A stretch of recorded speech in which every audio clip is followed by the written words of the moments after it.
back when, before it all went wrong. We thought that everything that we had was worth dying for.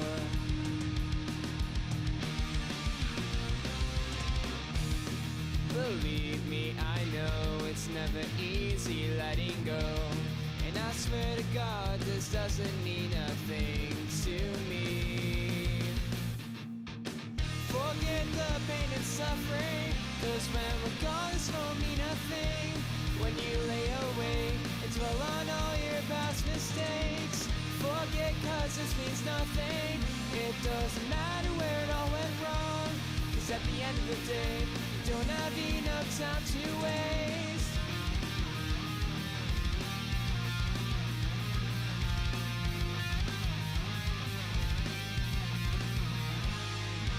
When we look back into the past, we see where it fell apart. Do you remember way back when, before it all went wrong?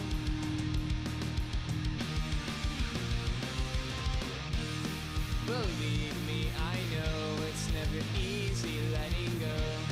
And I swear to God, this doesn't mean a thing to me. Forget the pain and suffering, 'cause when we're gone, this won't mean nothing. When you lay awake and dwell on all your past mistakes, forget, 'cause this means nothing. It doesn't matter where it all went wrong, 'cause at the end of the day, you don't have enough time to waste.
Hello and welcome back to the Goat Cave podcast. Today I've got some special guests here, some close friends of mine from Illicit, the punk band from Kitchener, Ontario. They're your mom's definitely heard of them. They're your mom's favorite punk band, so check them out. That was Way Back When by Fairway Drive and Summer's Fleeting by Illicit. All right, and we'll just hop into some BMX updates real quick. So, Battle of Hastings has a qualifier with 2 spots up for grabs for just anybody. Anybody that knows about that contest, it is the best contest in BMX. It is the one that you want to be there for. Every year, it's been incredible to see what happens there. So, if you're over in that part of the world, fucking throw down and get those spots, man. Chase Hawks, it's later than you think part, is now on Dig BMX, as well as they have a behind the scenes part. So definitely check that out. I actually own that video, and it's super, super crazy. So Vish did a really good job just with filming and editing, so props to you, man. The fees contest was absolutely insane. The Dirt Jam had some of the craziest crashes I've ever seen. But my favorite trick was definitely Mike Hucker's backflip cliffhanger. That was absolutely fucked. X Games Shanghai, the gold for street went to Garrett Reynolds, of course, obviously. And Morgan Wade, I don't know if anybody saw this clip, but he does a double whip into the mega ramp roll-in, and that is absolutely fucked. Like, that should not be messed with at all. It's insane. Alrighty, so in just a couple minutes, we're actually going to have Illicit on. So your album of the week is going to be Talk Me Off. It's a self-titled item from a group that I saw in Montreal. The actual vinyl itself is super cool. It's clear with a bunch of their like logos on it. Definitely check them out. They've got an awesome punk like sound to them, and it's super cool. So shout out to them. And song of the week is going to be Giving a Shit by Kill Lincoln, and that's on next.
All right, welcome back. That was Kill Lincoln, Giving a Shit from Bad Times Records, The Shape of Ska Punk to Come.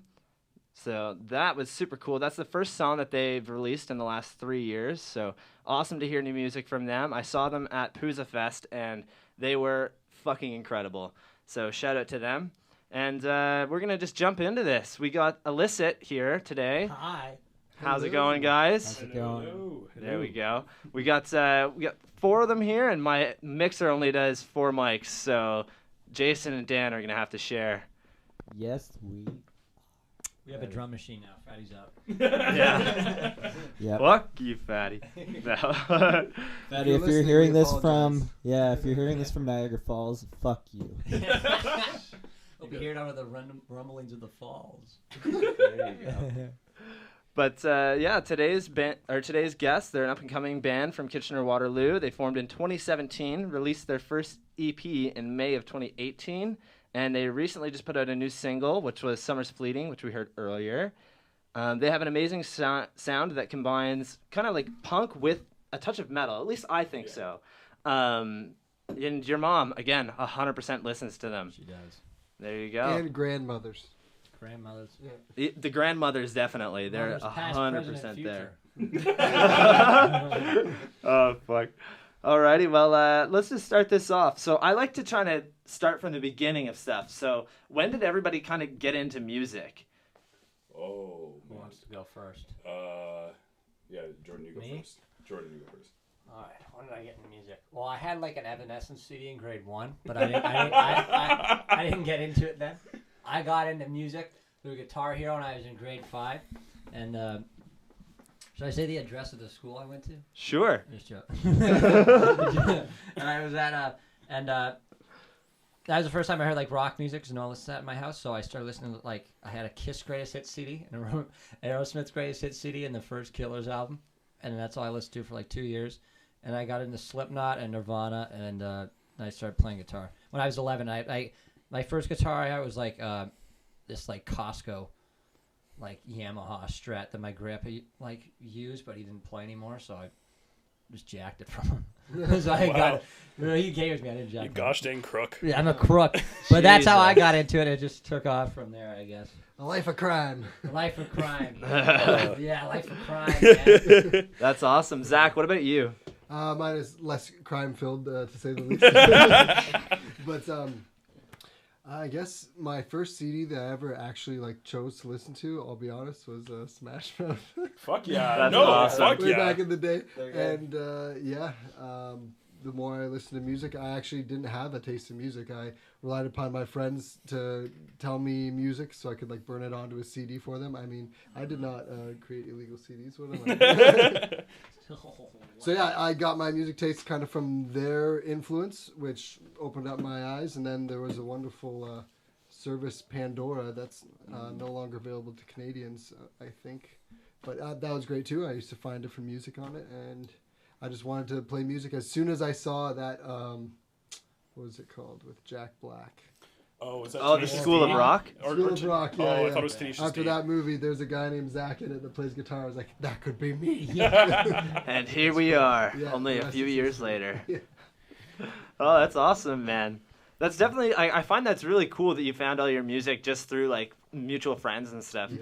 Myself, I found a lot of it through my dad. My dad has an awesome taste of music, so he listens to like Bad Religion, Propagandhi, Oh, heck yeah. just all like older punk. He loves the Descendants. I like Descendants. Oh, they're fucking awesome, man. They're super cool. Those guys are like old now, and Yeah, they yeah. still fucking kill every Oh, show hell they yeah. play.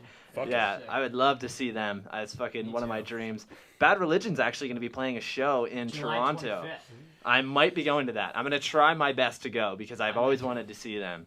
They're sick. Their new album is actually really fucking Yeah, I good. gave it a listen. It's really tight. Yeah, I'm really a big fan of it. It's definitely fucking up and coming for one of my favorite albums. So It's Yeah, cool. for True sure. North was sick too. When that. yeah, that was a really good one as well. Lots of sing-along parts, man. Yeah, there you go. Cool. Dan, how about you, man? How did you get into music? Oh man, so I guess like in the town that I grew up in, it was kind of like small town outside of London. There were a lot of people who kind of got into guitar at the same time. So I kind of fed off that, and like I guess back then you could have called me a little bit of a poser, quote unquote. But That's why he plays bass. I started out with guitar though. I started out with guitar, and then I like after I kind of got my first guitar, I started taking lessons and stuff like that. Did that for a while, and it was after I got my first guitar that I kind of got into a lot of the heavier music. So I actually started out with like System of a Down being like sort of like my big heavy band that I got into, and then everything branched out from there. So like I really liked Metallica, you know, AC/DC, kind of some of the classics, and then eventually I got to a point where I just wanted to find the stupidest, heaviest music I could ever find. So like I was listening to like Job for a Cowboy, like a bunch of like stupid grindcore stuff. Like I guess I really liked Whitechapel actually. They're still pretty sick. But it's kind of interesting because I played guitar for a while. I was in a band like with a couple friends of mine, kind of early high school, and then towards the middle of high school, I actually met Zach over here, and ended up playing with them on bass. So that's kind of one interesting thing about how I ended up getting connected with the band is that Zach and I used to play in a band together in London called Lost in Line, which was a lot more kind of like a metalcore, like post-hardcore band, really, really heavy stuff. And then we ended up going to school, kind of like, you know, did our own things for a bit. And then after Zach got joined up with these guys in Illicit, they ended up needing a bass player. So then he contacted me because he knew me and I lived in the area, and that's how I ended up getting joined up myself. So I really like that story. Like it's kind of funny. And it's cool too because if you watch us on stage, we tend to like sync up quite a bit, especially when we're headbanging and stuff, because like we have all that background knowledge and experience and stuff. It's really, really funny. Aw, you guys are besties. Exactly. Awesome. Yeah. We've been band boys for a while now. Like, yeah, I've always noticed too that you guys always tend to kind of like play together off like on the corner. Like I always notice that like Jason plays on one side, and then obviously Jordan's in the middle. And Fatty, we just shove him right in the back there. But the really talented drummer who can also sing and play is shoved away in the back. Yeah, don't worry, man. Yeah, that's really cool, man. What town was that you lived in near London? Oh, so I lived in a town called Dorchester. Oh, I've totally been there 1,000 times. I actually used to live in Zurich at an indoor skate park. So it's like a huge 30,000 like square foot building. Yeah. It's an old arena, and I fucking lived in one of the change rooms. There's like no windows. No way. I would close my door to go to bed, and I wouldn't wake up for 16 hours, dude. That's my how gosh, fucking what? It was so weird, man. And because That's I was wild. there in the winter, really fucking weird, but there's no insulation obviously. I would just be like sleeping underneath my hundreds of fucking bed sheets, and I'd wake up in the morning and my bottle of water would be fucking frozen. That's terrifying. What the hell? Hell yeah. It was a good 9 months, man. That fucking place is really cool to live there. Hell yeah. Yeah. That's so fucking sick. Well, that's really funny too that you did like that you've been through Dorchester. So you know where the alcohol distribution places are? I feel like it. Yeah, so I probably. used to live like on that street. Oh, that's super cool. Yeah. That's awesome, man.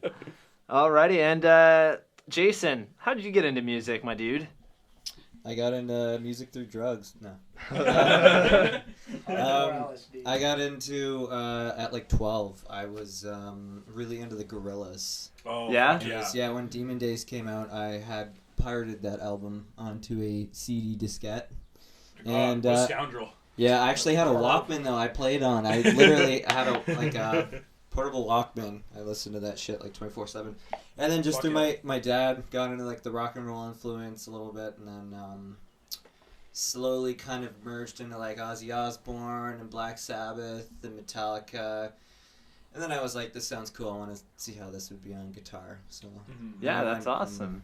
Just figured shit out. Just taught myself how to do all that shit on guitar, and here we are. That's super rad, man. Miles away. I couldn't tell you I listen to Metallica or any of those bands. Like every once in a while I'll be like, oh, I wonder what these guys are into, but just like such a different style of music I have now compared to then. It's oh yeah, for sure. It's cool. I definitely find like everybody's music, like I don't know, everybody's music preference kind of changes throughout time as well. Oh yeah, 100%. Yeah, it's definitely really cool though, because if you are somebody that actively like at least listens to music and you try and find other bands, then you're actually going to be able to find like quite a few different like things to kind of go from, right? And various different genres as well, like just lots and lots of different styles of music and different types of writing as well.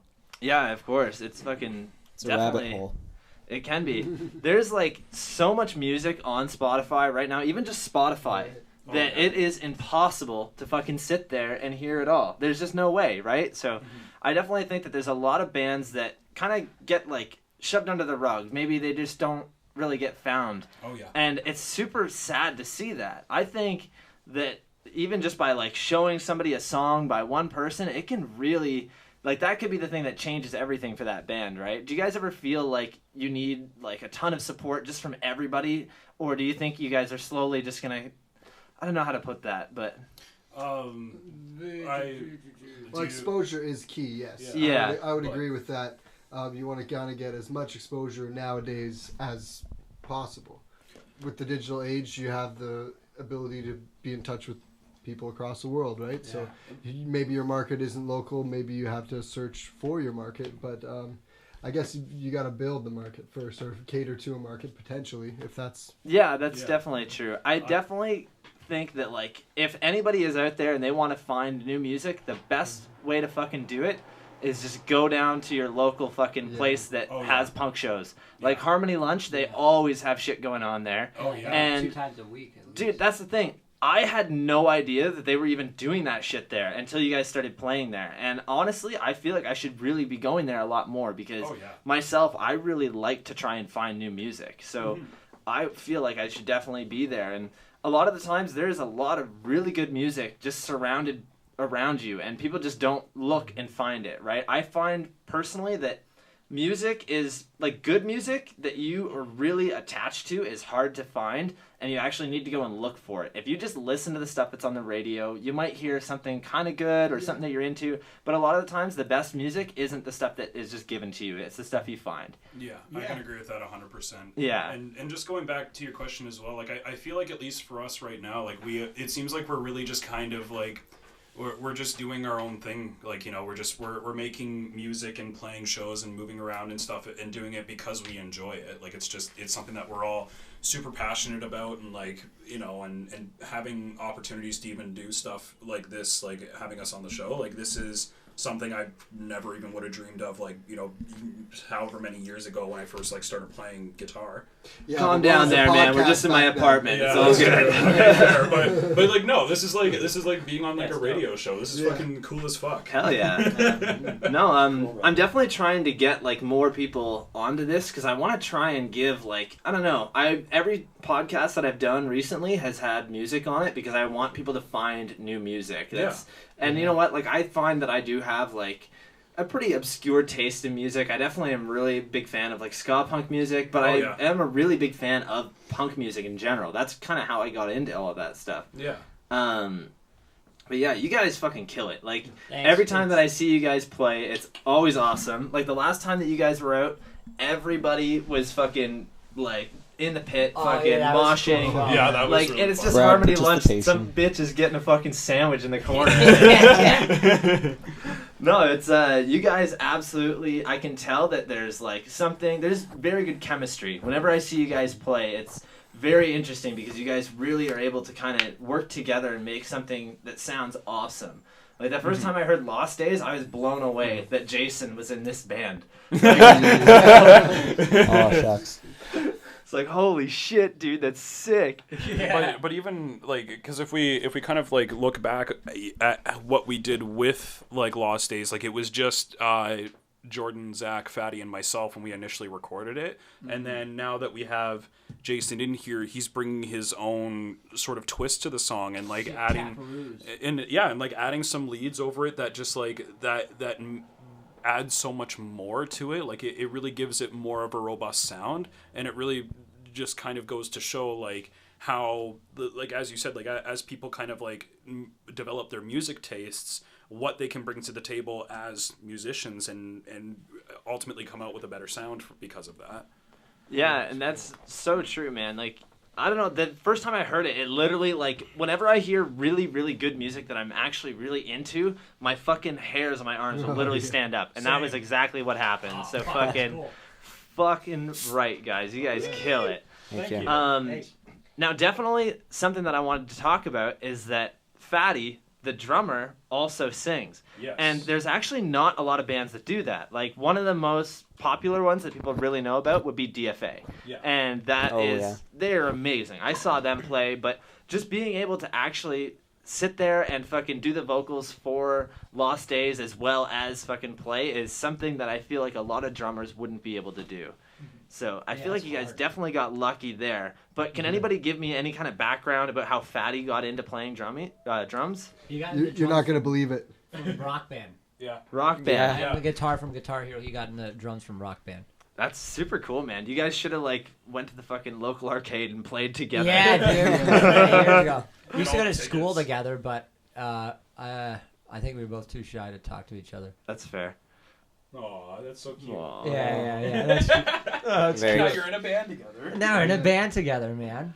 You guys would just be off in the corner like, dude, I could never talk to Fatty. He's so good on Yeah. drums and rock I used to band. see him around, thought he was funny and shit. And I'm like, that'd be cool to be in a band with him because I know he's pretty good. I saw him at a talent show, and everyone else at the talent show sucked. And it was always, I was always embarrassing. I'd stare at my shoes, trying to like, Jesus Christ, get the shit off These the are my stage. beers. Yeah, but he fucking did like a drum solo against this other drummer, and his was really good. So I always thought, he'd be He cool to did be in some a band sort with. of that shuffle beat he was talking about. The like Yeah, I don't know what it was. the Schweizenhauer shuffle. It's some weird German thing, but it's like really difficult for drummers to play because it's so janky and offbeat. But Yeah. he did it at the talent show and He was got- cool. That's Right, that's fucking pretty cool, man. So I wanted to actually talk a little bit about how everybody met. So we do know how Dan and Zach met, but Jordan, how did you meet just everybody else? Okay, so I had been putting up Kijiji ads for like about 3 years, looking for people Oh my and gosh. shit. Really, Yeah. that 3 long. years? Yeah, I started like grade 10, like looking for bands and nothing, could never get nothing working.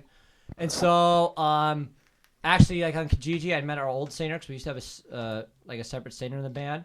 And I messaged him, and then we were going to meet up at this place called The Garage, like rehearsal studio. And he's like, okay, cool, we'll meet up the one day, and I might be able to bring my drummer friend along because he wants to come out too. I'm like, okay, cool. And then I didn't know it was Fatty.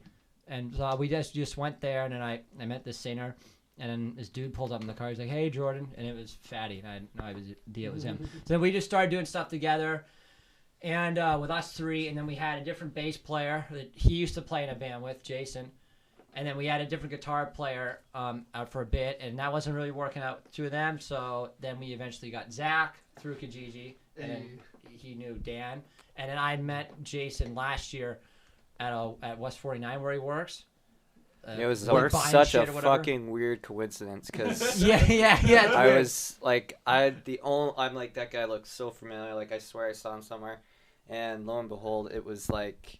At the show like a year before. Yeah, or at the something. show at the Button Factory in Yeah. Waterloo. And I went to go and see my friend Jake's band play specifically. Didn't know any of these other guys, but I remember, like, out of all these bands, I'm like, okay, yeah, Nancy Vicious, they're cool. Yeah, Fucking What Freedom. I was like, oh, okay, what the You were fuck blown was away. that? Yeah, I was blown away. I was blown away. Mastercraft of songwriting. Yeah, and then I saw Illicit go on, and I was like, wow, these guys are like really technical, and they're playing, and like the shit all like lines up really like, it's like so complex and stuff. Like, they were the band that I like that kind of stood out to me amongst all the other ones, aside from like my friend's band.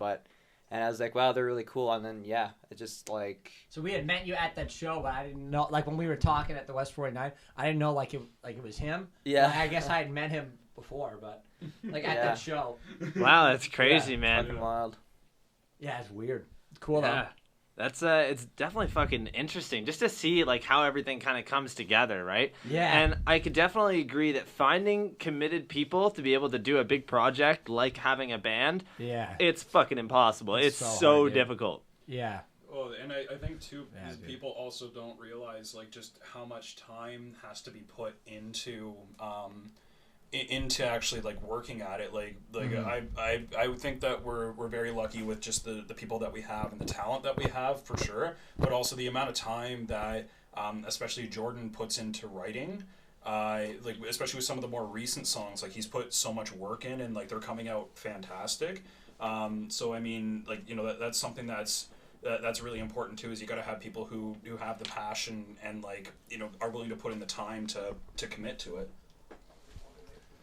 Yeah, I can definitely agree with that, man. It's like with filming BMX stuff, I know it's not really comparable, but in a way it No, it sort of is. is. Like, it's so difficult to find people that are actually committed to doing a full 3-year long project. Yeah. And Yeah. it can be like very stressful at times, and I just know from experience, like it can be kind of hard, but I find that at the end of it, when everybody's done and we all come together, it's you can really see the stuff that you guys have created. And I feel like it's you totally guys worth definitely get the same feeling that I get whenever I finish a big project anytime that you guys finish a song. Oh, Yeah. for sure. Like when you hear it Yeah. back, and it's your like, and your video was fucking cool. fantastic too. Like playing Yeah, it that was that tight. show for the premiere, like that video was just so incredibly well put together, and like there was just there's so cartoons. much footage. Like there was just so much that you guys did, and like so much insane stuff too. Thanks, man. It was definitely a very, very long project. And the crazy thing is, you said it was so much footage. So there's actually only an hour and 20 minutes.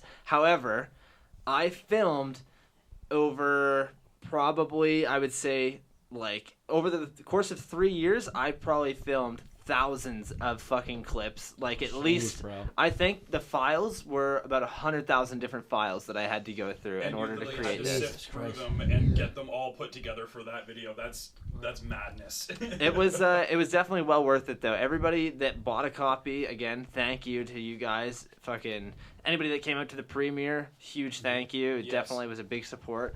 I was so nervous the night of the premiere that just nobody was gonna show up and that I'd have to pay out fucking $600 myself in cash to the fucking owner. And then I walked over like halfway through the video and I was like, "Hey, how are we doing?" She's like, "You're fucking doing pretty good." She opened the cash register and I was like, "Holy shit." I fucking went and took my money and gave it to the guy, and then I tried to slip him an extra like $100 to let you guys play, and he was just like, "Nope, fucking you guys are done." I was like, Yeah. "Fuck this guy." Yeah. So basically, anybody out there, fuck Ace Ping Pong Lounge. Look, Ace ping pong, dude. Take those fucking ping pongs and fuck them with the fucking ping pong balls. Yeah, fuck them. Skull fuck 'em. My fucking balls are bigger than your goddamn ping pong balls. Yeah. What the fuck? Yeah, dude. You do it to the owner. We put his head on the ground. We open up his mouth and we take the ends that the maybe- table stand on. Oh, and just yeah. Put it in the fucking put it in his mouth, and then someone plays on it for an hour and a half. Yeah, and then we fuck His him right in the teeth ass. Yeah. With a broomstick. Oh man, he was so pissed by the end of the night. My buddy Stretch was there, and he fucking like went up on my other buddy's shoulders. And Stretch, the reason his name is Stretch is because he's like fucking 7 foot tall. Oh my He gosh, big got boy. up on somebody's fucking shoulders and took their open sign and put it like 15 feet in the air. The owner goes over with a fucking ladder and he can't reach it. He's like got so pissed about it. That's so funny. And like it was so funny because the fucking waitress and I were just sitting there laughing our asses off with this guy. Like, oh fuck you. Oh man, that's fucking awesome.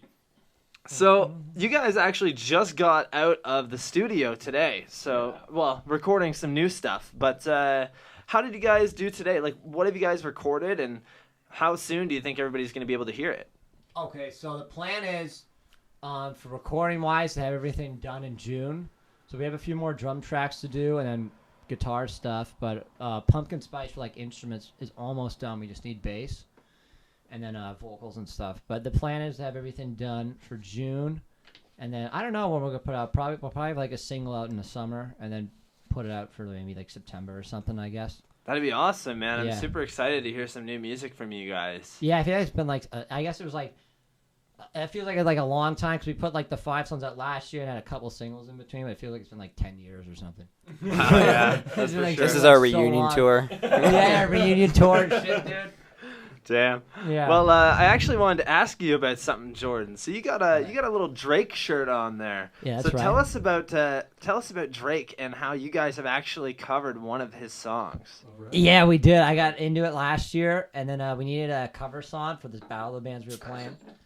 And I don't know. I thought it'd be cool to do Hold On, We're Going Home. Because you could. I was just playing it with that at home, and it's like, oh, if I put that song sounds like it's in drop D. If I do it drop D, then we be able to play it. Just try to do something different with it. And yeah, I don't know. It was cool. It was fun to do like songs like that. Like Newfound Glory, they did that where they took like 80 songs, like just that were pop songs, and made them like punk rock songs and pop punk songs. Punk goes pop. Yeah, punk goes pop. Yeah, punk goes pop. Oh, yeah. So I don't know, I thought it'd be kind of cool to do and stuff. Yeah, that's awesome. I'm trying to get him to give me free shit. Yeah, what the fuck, Give me Drake? free shit, man. Fuck. Give me these two. That fucking guy is so rich and he won't even give you free shit. What the fuck? Oh yeah. Also, He's a see me, man. I found. Remember when I found that tote bag? I was literally. Oh, yeah. So it was like, what was it? That was like the fall or something like that. Uh-huh. We were outside of the practice space, like the garage, and then I looked on the ground and I saw this bag with like the logo on it, and then I legitimately thought it was Jordan's, and he dropped it. So then I brought it inside, and I was like, "Hey, bud, like you dropped your bag," and he's like, "Oh, wait, what? Where'd you find this?" And I was like, "Oh, just on the ground." And he's Got a like, freebie, "Yeah, I man. got a free bag." Fuck yeah. I washed it at home and stuff. He's, you know, he has a It's tote tight, bag. dude. Now I got 4 things. I got 4 OBO things, man. That's awesome. Oh, damn. Well, Dan, you and I were actually talking a little earlier about somebody who covers some songs, and that would be Skatoon Network. So anybody who doesn't know him, he has a YouTube channel with, I think, close to 60,000 followers now, and he's just like a dude that is absolutely unreal on any instrument that he fucking plays. He's actually the trombone player for We Are the Union. Yeah.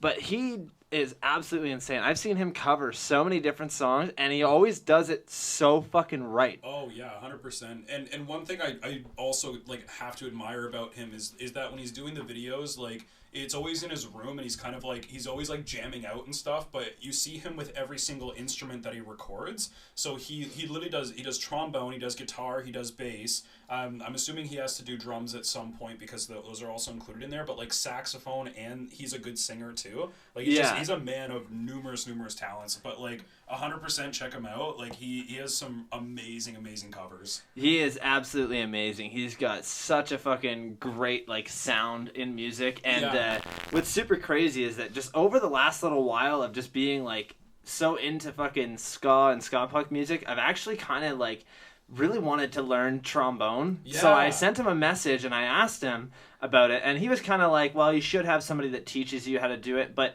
he was like, it's not impossible to learn on your own. And I'm actually kind of motivated to fucking go out and buy one and see what I can do. Cool. Like, at the end of the day, maybe I won't fucking get too far with it, but at least I tried, right? Yeah, so. exactly. No, you need to go back to high school and participate in band. Yeah.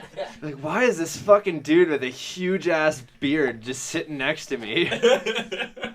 Oh, fuck. Extracurriculars. Dude, those wet... Yeah, you went back for extra credits. Those mouth instruments, dude, are fucking so hard. I had to play like clarinet in grade 8 and shit, and I sucked at it, man. You can't. Your mouth gets so slippery trying to suck on the wood to blow the air out or whatever. Yeah. It's fucking so hard. I faked it once because there was they had like a You're giving us some real imagery here. yeah because they had like the class had to play a song in front of the school, and I couldn't for the life of me. I had to figure out how to play it, so I just pretended to play notes the whole time because no one could hear. It was me because everyone else in the class was going, so I just moved my mouth, but I didn't blow anything into it. I made no sound. I just faked it the whole assembly. That's fucking awesome. It's so hard. Oh, to do, man. man. I remember that, like, when I was in, like, grade 7, 8, I wanted to learn how to play bass guitar, but only for one reason, and that was that at the end of the year, you get to go to Canada's Wonderland. And I wasn't, like, I don't know, at the time, I kind of was into it. I liked being able to play bass, but I just never really got, like, that into it. And I remember we had to play this fucking hockey game, and I went out and I bought an acoustic guitar, because they were like, oh, well, you won't be able to play otherwise. And I was just like, fuck it. So I went out and bought one. And I didn't know anything. So I was just sitting there just, like, strumming away, doing random shit that didn't even matter. That's awesome. Oh, That's fuck. incredible. Yeah. You probably thought you were the best one there, right? Oh, probably. Yeah. It's like, oh, that guy's got a guitar. He must be the fucking amazing player. Yeah. They're just like, whoa, why does that grade 8 kid have a beard and a guitar? Oh, fuck. That's awesome. But so who comes up with all the lyrics? I was wondering about that. Is that all you, Jordan? Most of them, like All a Dream, Fatty did most of the lyrics. Fatty will like make edits. Yeah, he'll make edits. I think Lost Days, I was me and him. I think we split the words. Yeah, and then like his verse. and then mine. him and I worked on. You did the chorus with him. Yeah, and then him and I worked on Clutch. Oh yeah, that's right. Yeah. And then what was the other one? Was that Rough Diamonds? Yeah, I did Rough Diamonds like through and through. Yeah. So I guess it varies between songs. A lot of the newer stuff, like I've done most of it on, or like Summer's Fleeting and those or Bury Me and stuff. So. Yeah. I think that's like at least right now that's what it's been. It's been like almost 100% you like writing the lyrics and then us kind of like changing things around just a little bit to either like fit with a melody or just to like change up some of the wording a little bit. Yeah, because sometimes it can be hard with like random words or like one line's cool but the other line's kind of like filler and you just like you have the right idea but it's like maybe not the right words, so they'll fix it up a bit. And you usually have like a really good idea a lot of the time of how exactly you want the melody to go. Yeah. So because of that, then like if something doesn't necessarily sound right, then we can kind of work with you to be like, okay, let's try this and see if this works and stuff like that. Yeah, totally. Because you don't want like the lyrics that ever like the clash with the melody parts. That's the most important part. Is like, you know, if the singing part's catchy, then it's cool. Yeah, and we want to make sure there isn't like too many syllables in like a certain word or yeah. something like that. Like, and some words you have to have. If it might sound better with like a y on the end of it, so you just got to find a word that has a y. Or whatever, for whatever reason that fits better with like the singing part. Or yeah. Sometimes a word it's got or having a soft H in my head. In my head. In my head. All the dream demo. It's on my head. When I fucking that demo I sent Michael had 59 tracks to it. I had like every fucking idea. I forgot about that. Even have, he's like, "Do you just want me to mix this thing, man?" There's so many tracks to that fucking demo. Jeez, but yeah. Oh, that was awesome. Oh, that's fucking Lyrics sick. are kind of fun though. They're kind of cool. To I like doing them. Lyrics are a lot of fun. Yeah. I'm no good at writing melodies. That's my issue. Yeah. I can help with the rhyming words. What's that? I can help with the You rhymes. know the rhyming words. Yeah. Zach's got the rhyming words, Actually, so we're good. he's really, really good at it. Yeah. Like, he throws out words that I'm like, oh, I never would have thought of that. Like, he's very, very on top of it. Dude, Zach might actually be the 4th Beastie Boy. You never know. Yes. Oh my fuck. God. That's I'll awesome. Inside one of them. Alrighty, guys. So we're actually going to play a song from you guys. We got Bury Me by Illicit. Fuck yeah. And we'll be right back. Cool.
All right, and we're back. Dan is he's giving out the rum and cokes tonight. Thank you, homie. No problem.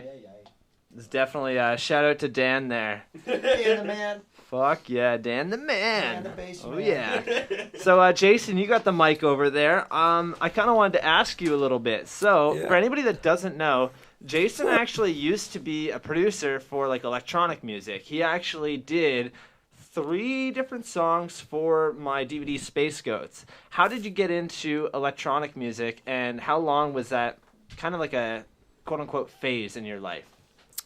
It was totally a phase. I'm not even gonna lie.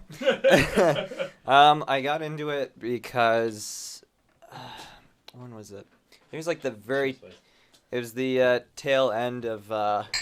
It's the tail end of 2010, I think, and I think that's when the electronic music scene was like really starting to like pick its feet up, and that's when it was starting to take off. And I heard like Deadmau5, and I thought that stuff sounded really cool, and I heard like some stuff by Daft Punk, and I was like, this is like really killer. I was like, how do they make this sort of music?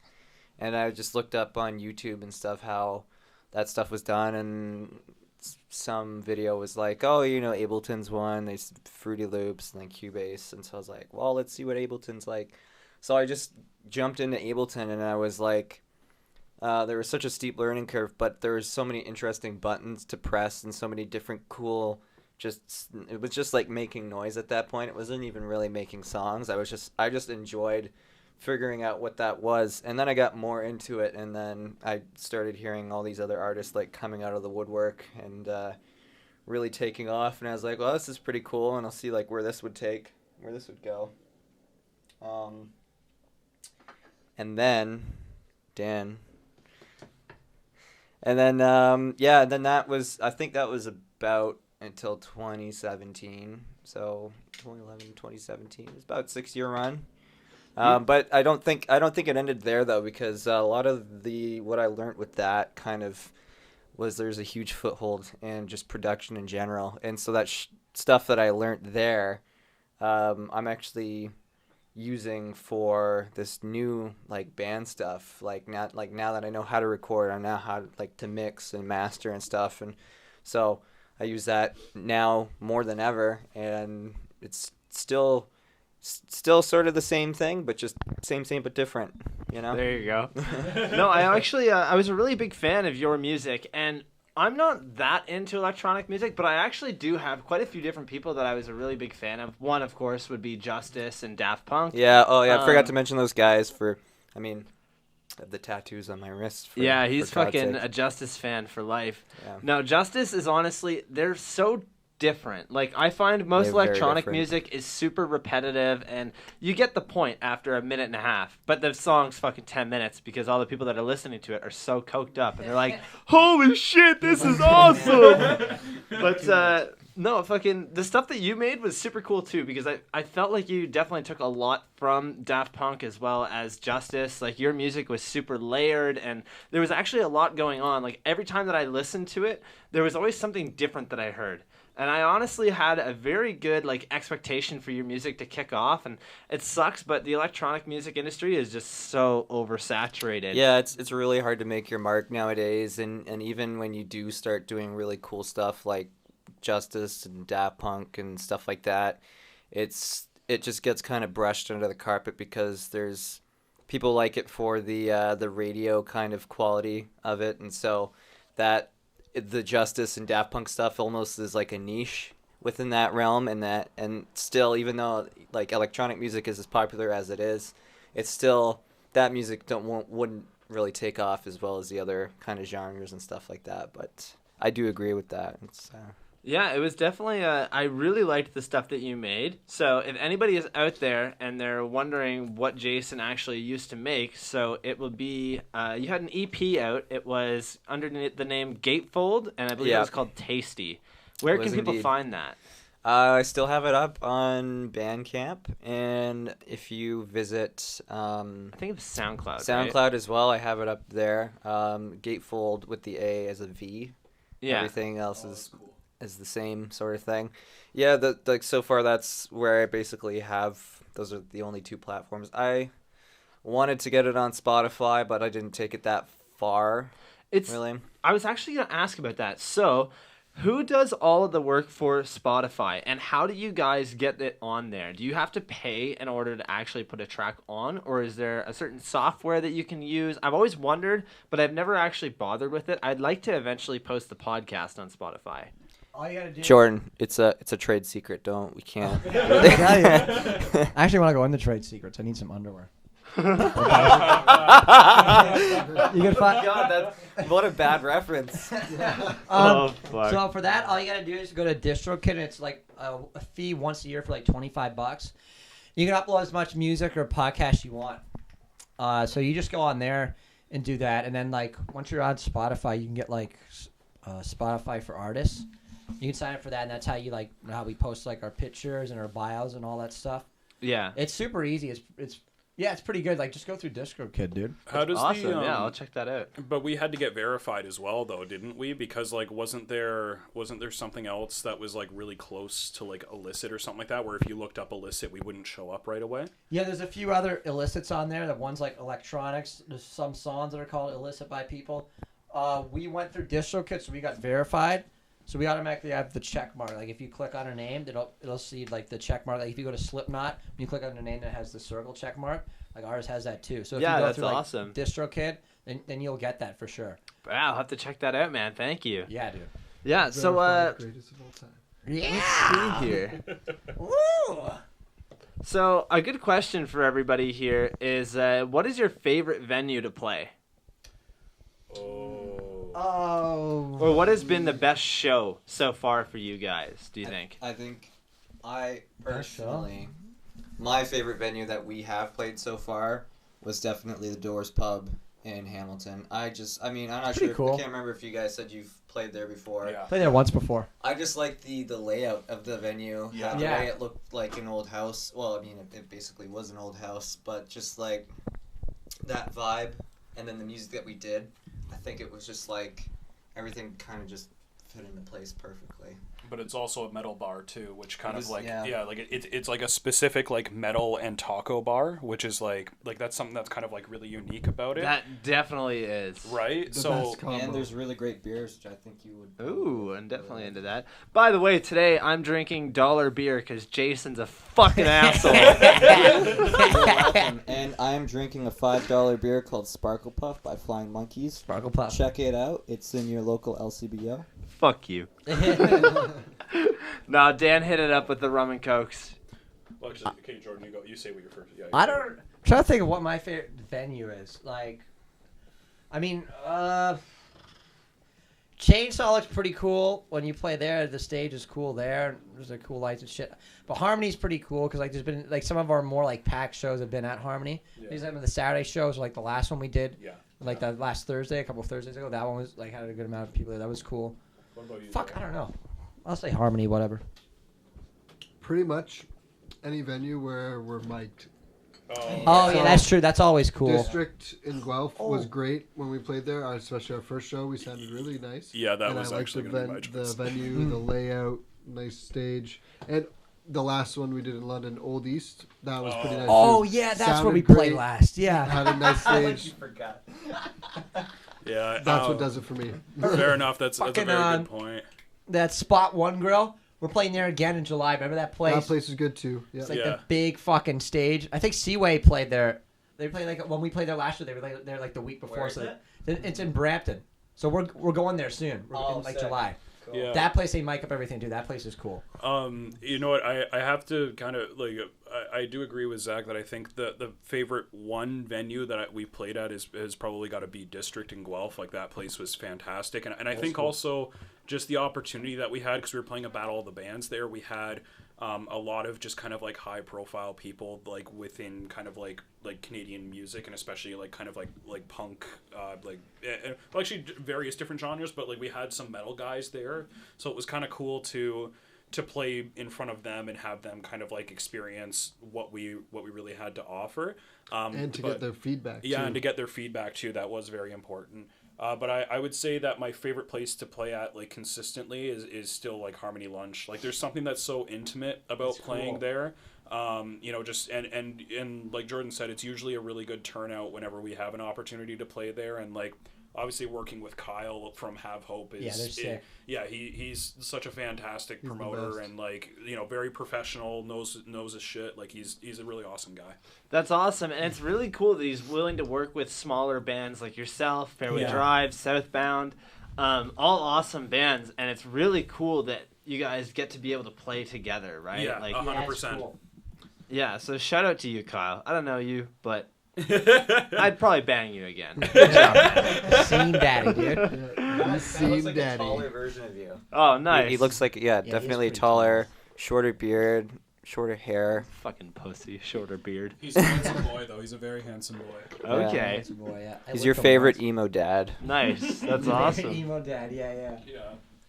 Fuck, man. Oh Yeah, man, that's that's super cool, man.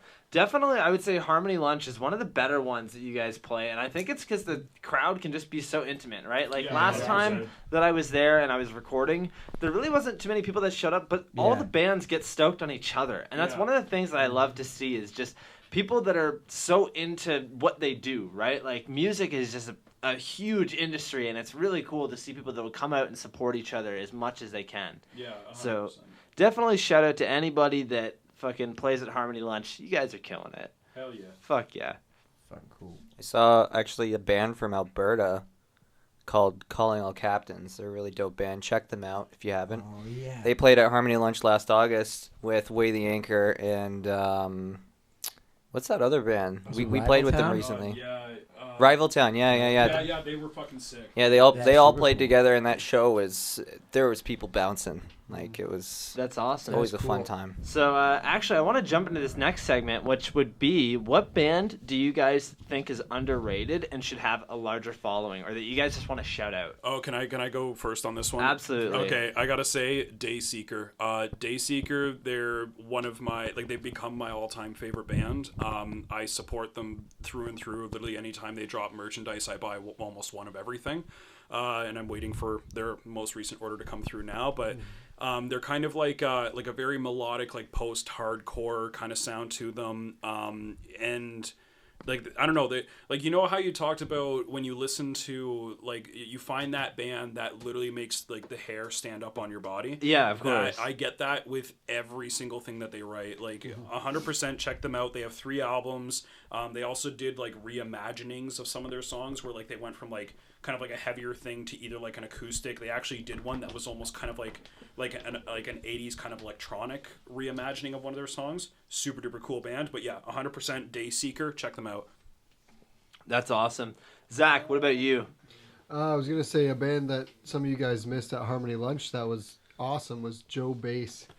Joe Bass. 3 guys, one guy playing like a mandolin for the lead guitars, and then they had their bassist, which was pretty crazy because all 3 of them did like crazy harmonies, and he had like a kick drum that he would play as he was playing the bass and singing, and guitarist as well to go with him. That's yeah. awesome. Yeah. That sounds super interesting, Um, actually. Wild 3-piece, and yeah, the guy on the mandolin was just ripping it, and they had such good synergy. I was like blown away. Like, what the heck? Like, Fuck where yeah. did they come from? But yeah. That's super cool. Jordan? There's one of my favorite bands. This is a hardcore band called Turnstile. Yeah. But they're big, they're pretty they're popular for sure. But I think they should be like as big as Nirvana because they're awesome. Either them or Oasis. You're not crazy. serious. Fuck you. Fuck you. You're The full of Oasis are shit. sick, dude. You're full of shit. No, for real. All right, Jason, what about you, my dude? You guys probably already know the band I'm about to say. Tiny Moving Parts. Oh yeah. This fucking crazy 3-piece math rock band out of Benson, Minnesota. And the music that they do is just so fresh and just so it's just such a unique spin on on what people are doing today, and just it's so technical and so all over the place. Like the drumming is just so time signature based and very janky and very beat centric. Complicated. Yeah, complicated. The guitar work on it is just always fucking incredibly done because the guitarist is also the vocalist as well, and the fact that he can play a lot of the stuff he does and sing at the same time is just incredible. And then the bass just comes in with just such a nice soft kind of bass, not super hard hitting, but it just kind of ties everything together so well. And just, they're smaller. They're definitely on their way up right now, though. They've released a couple singles just last November or something like that, but they're on their way up, so it's good news. That's awesome, man.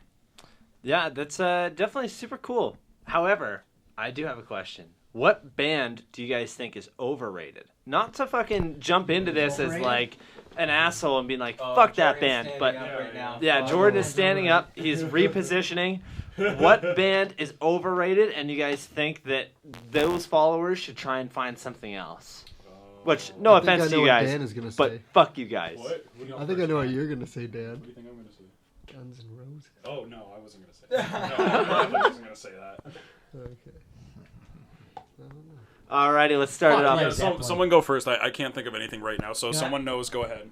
You go first. Motley Crue. Fuck those guys. I don't like.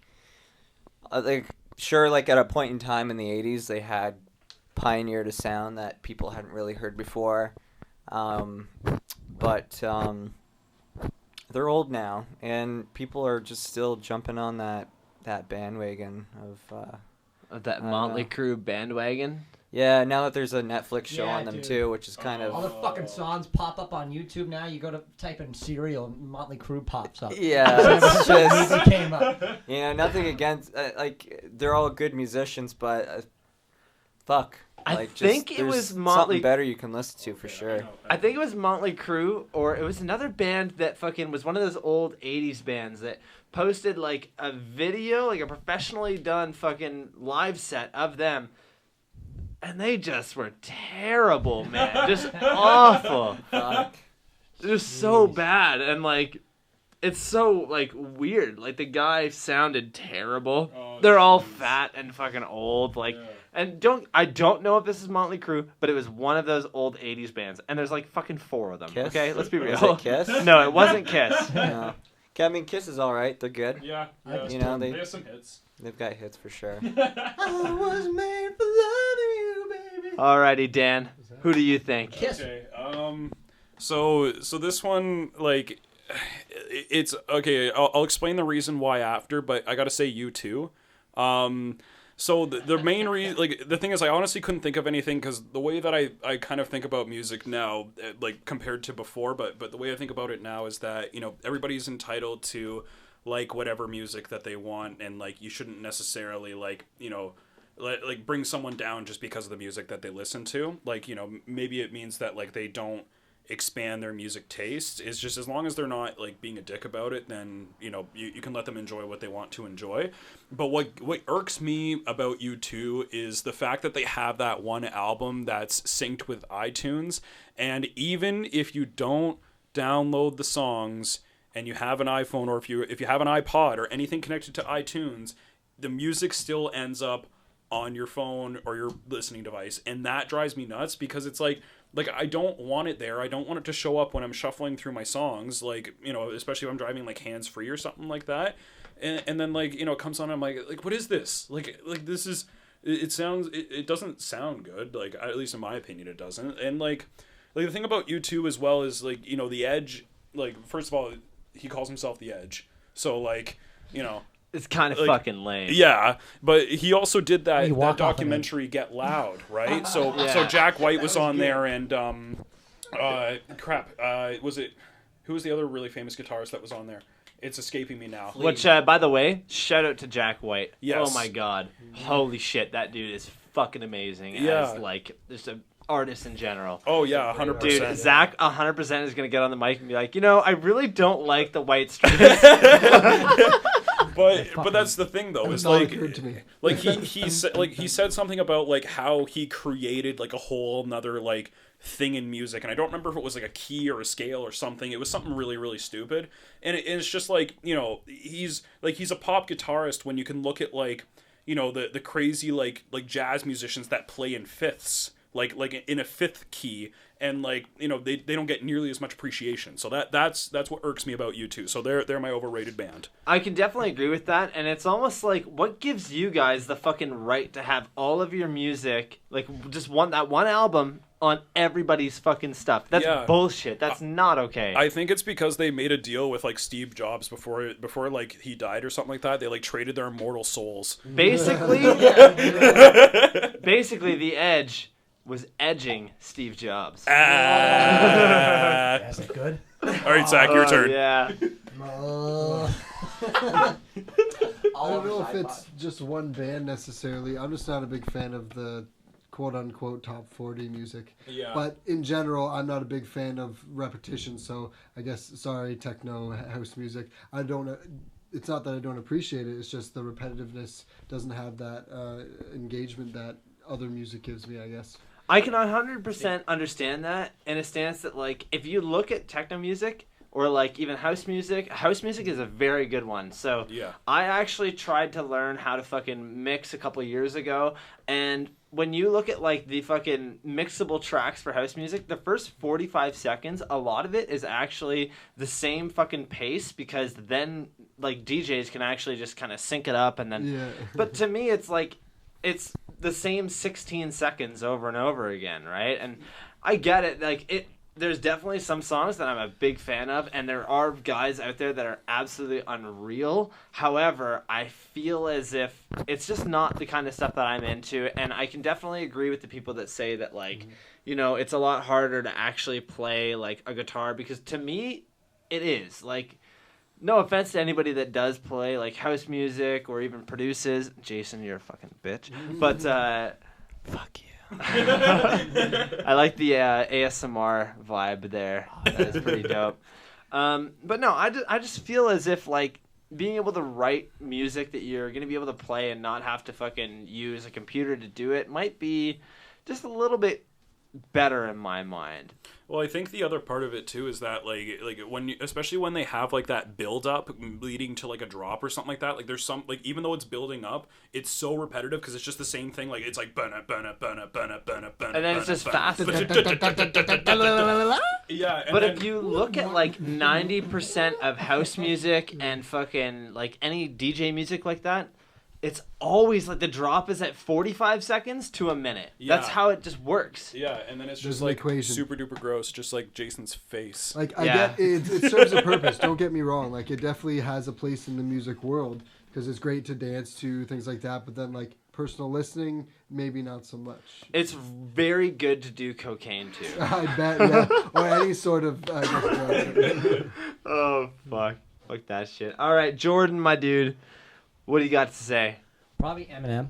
Eminem? I actually that's completely agree with you. But you like to I quote him fuck- all the time. I fucking applaud you. Yeah, for that's so that. funny. Like, I Eminem? actually fucking hate Eminem. And when I was in like high school, everybody was such a big fan, and I was like, dude, That's come why on. I don't like it. Fuck that. I remember somebody played an Eminem song, and a couple of guys were rapping it, and this one teacher was going like this and just like saying the lyrics, and that really bothered me. And so I'm not going to listen to it because he likes it. Those teachers. I don't like that. I don't What like criteria, Disturbed. I don't like how he comes out in a straight jacket like he's edgy, and he's got those stupid bike handle piercings on the fucking. Like, if Yeah. someone falls, just grab his piercings. The fucking handles, dude. This Oh, fucking that's Disturbed fucking guys' awesome. piercings for fucking what's another band? There's a few. Maybe I never got into the Beatles. Dude, actually, I kind of agree with that. I've never got the appeal of the Beatles or Eminem. Like, everybody that I talk to is like, oh my god, Eminem's amazing. Like, I don't think so, man. There's a lot of rappers that aren't white that are fucking great. Oh yeah. Mom spaghetti. Yams a heavy mom spaghetti. Mom spaghetti. Yeah, actually. Fucking gas. Actually, everybody from Hot Future. Yeah, they're all fucking good. Hot Frank- Beats, Frank fucking, Ocean. Frank Girl Ocean? Sweatshirt. Yeah. Dude, I my like buddy, Frank Lake. the co-creator for my new TV show, Rob Duff, he's a big fan of fucking Odd Future and anybody that does any of that shit. I actually got him into vinyl. The very first vinyl that he bought was one of Tyler the Creator's fucking albums. It's a like double LP, and it's super cool. It comes with a CD, it comes with a bunch of shit. There's like a giant That's cool. sticker of Tyler the Creator's Oh. face. That's kind of cool. Flower That's Boy? neat. Yeah. Huh? Flower Boy. maybe? I'm not sure. But he brought it here the one day. It was super cool, man. So here's another question for you guys, actually. What kind of music do you think is the best? Do you think that having a Spotify account and you only use Spotify, or CDs, vinyl, 8-track, fucking any of that shit? What do you guys rather to hear music from? Okay, so speaking strictly from a quality standpoint, vinyl wins every single time. I think in terms of the availability and the ability to also find new artists, Spotify, simply because they have that radio feature. So if you have a band that you like and you're like, you know what, I like this band, but I need something new, or I want something similar, you can listen to their radio that they make of artists that they think that you should listen to. So it could be similar stuff, but it could also be stuff that they just think that you would also enjoy because you enjoy them. So that's the thing, is like when you get into those radios, that's when things kind of really tend to branch out, depending on the band, like, obviously. But like, you know, like there's a couple of radios that I went and listened to for different artists where like the music has taken like a completely different turn, where it's gone like it was a heavier band, but then the music went really light, and very enjoyable stuff from that. So yeah, like, and me personally, I have like a huge CD collection. Like I like to collect CDs, so like that's kind of like the format that I actually buy. But in terms of discovering new music, it's definitely got to be Spotify. So I definitely have to agree with you. Spotify is very good for finding new music. However, a lot of bands are slowly getting back into vinyl, and for myself personally, I'm a huge fan of vinyl, because it's not just like music. It's not just an MP3 file, right? You have everything in front of you, and a lot of the times the actual art and stuff from the actual records is why I buy it. Like, yeah, I like looking at the pictures. yeah, it's actually super cool, man, and it's really nice to be able to hold something in your hand, right? Like, I find that's why I still do DVDs. Like, for BMX stuff, a lot of people are just putting their stuff online. I like doing DVDs because it's something that you can hold in your hand and really look at and appreciate, right? Yeah. And it's also not like, I find that if you're just like, hey, check this out, then it's different. But if you're like, hey, look at this. This is an actual, like, item that I have in my hands. Look at this. It's fucking sick. People will be a huge fan of it. And I've actually really gotten into collecting vinyl in the last 6 months. And I've got quite a decent collection so far. But I can definitely agree with that. And one thing that I really like is that if you buy vinyl or any other like kind of form of audio rather than just Spotify, you're actually supporting the artist, right? Like with Spotify, they don't really pay that well, or at least I hear. And I think that if you were actually like able to kind of be able to sell vinyl, at least you're getting at least a little bit of that money, right? Well, I was going to say, here's one that is also kind of making a comeback, is cassette tapes. I actually did notice that. That was so weird to me. I don't know why cassette tapes of all things are, because it's the smallest item that you can hold. And the reason that I like vinyl is because it's so big and you can hold it in your hand and look at it and be like, holy shit, this is an actual fucking thing. By the way, nobody take that and make a penis meme out of that. Because halfway through that, it's like, I sound like I'm talking about dicks. We'll do it. We'll definitely do it. Well, the reason for that is that cassettes are so much cheaper to produce than vinyls. Like, the thing is, I think vinyl is the sought after like media for bands to do, but it's just, you know, not even like financially feasible for them to do and then get a good return on like selling them, because, you know, it's expensive, man. Yeah, it's very expensive. Cassette tapes, I don't know, like, we know a guy who someone around here does a bunch of cassette tapes. Yeah, and it's for a bunch of local bands. Pretty good, like a pretty good pricing and stuff like that. You just put them out for $5 and it's a good little deal. Then how are people gonna play it? I think it's like cassette players still exist though. To collect. What? It's like they do. Yeah, I've got one actually at home. An old car will have one, yeah. Now, one thing that I gotta say though is that the reason I like vinyl a lot is because you can do so much with an actual record itself. Yeah. I have bought so many fucking records that just look cool. Like, Talk Me Off, I literally bought that fucking record because it looked so fucking sick. I had no idea. I'd never seen any of this fucking band stuff. Never heard any of it. Bought it. It was awesome. Yeah. And I think that's a big part that plays into vinyl is that you can do so much with it because you can actually create vinyl out of anything. Yeah. They do it in like that plastic or that hard plastic, but you can do it in pretty much anything if you have a laser cutter for it. And that's really funny that you mentioned that because when who was it? Amon Amarth, their most recent album Berserker, I bought it for my best friend as like a birthday gift, and it comes in like a really, really cool format. Like it's the vinyl itself is like clear, and then it's got like blood splatter on it, so it's like it's got like sick. right. It's like you're exactly right. Like you can make art out of the vinyl itself. Which is super cool. Which I've actually really gotten into buying like both versions of it. I'm trying to become an actual collector. So, like the Planet Smashers just released 4 different like vinyls of their new album, and I am actually gonna fucking save up and buy 4 different versions of the exact same album. I already have 4 records out there that 2 of them are the exact same. But it's just the fact that the fucking actual vinyl itself is different. Yeah. And I don't know. I really am into that. Like, it's super cool. And and that's the thing is like it's really cool to show them off like how cool they look. Like just especially if they make them in different styles. Yeah, that's for sure. It's cool. I like fucking. I've got this glow in the dark MXPX7. There's like 50 of them. Oh my gosh! What? Damn. That's crazy limited edition. My goodness. It's a limited edition, not a limited edition, because they had like it's 250. 200 was like this glow in the dark with this other cover, and I've got like the version that's like this other cover that's glow in the dark. That's like so 50. sick. That's fucking that or like sick. this. I got like this old Misfit 7-inch. Nice. With like Dungeon on it or something like oh, that. damn.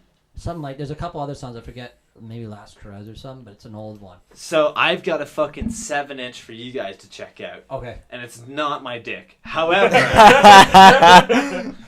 so this fucking 7-inch is it's made, I forget what they call it. It was like a flexi fucking, yeah. It's a fucking square, dude. What? Yeah, Dude, like it's a square flexible 7-inch vinyl, and it's from Catbite. It's one of their songs from their new album, Amphetamine Delight. It is so sick. It's literally a fucking square with a circle like in it. I bought it just for that. That's and I just awesome. bought the Shape of Ska Punk to Come, and they sent that with it. So I'm going to have 2 versions of this. I'm just going to give one to my little brother, but Heck yeah. Yeah, That's it so you put a sick. nickel dude, on it. it's That'll work. fucking sick. I'm like, dude, I really like vinyl just for that. Yeah. It's cool. All right, so we heard, was it you two? Yeah. Jason Yeah. and Dan? Yeah. How do you prefer your music intake?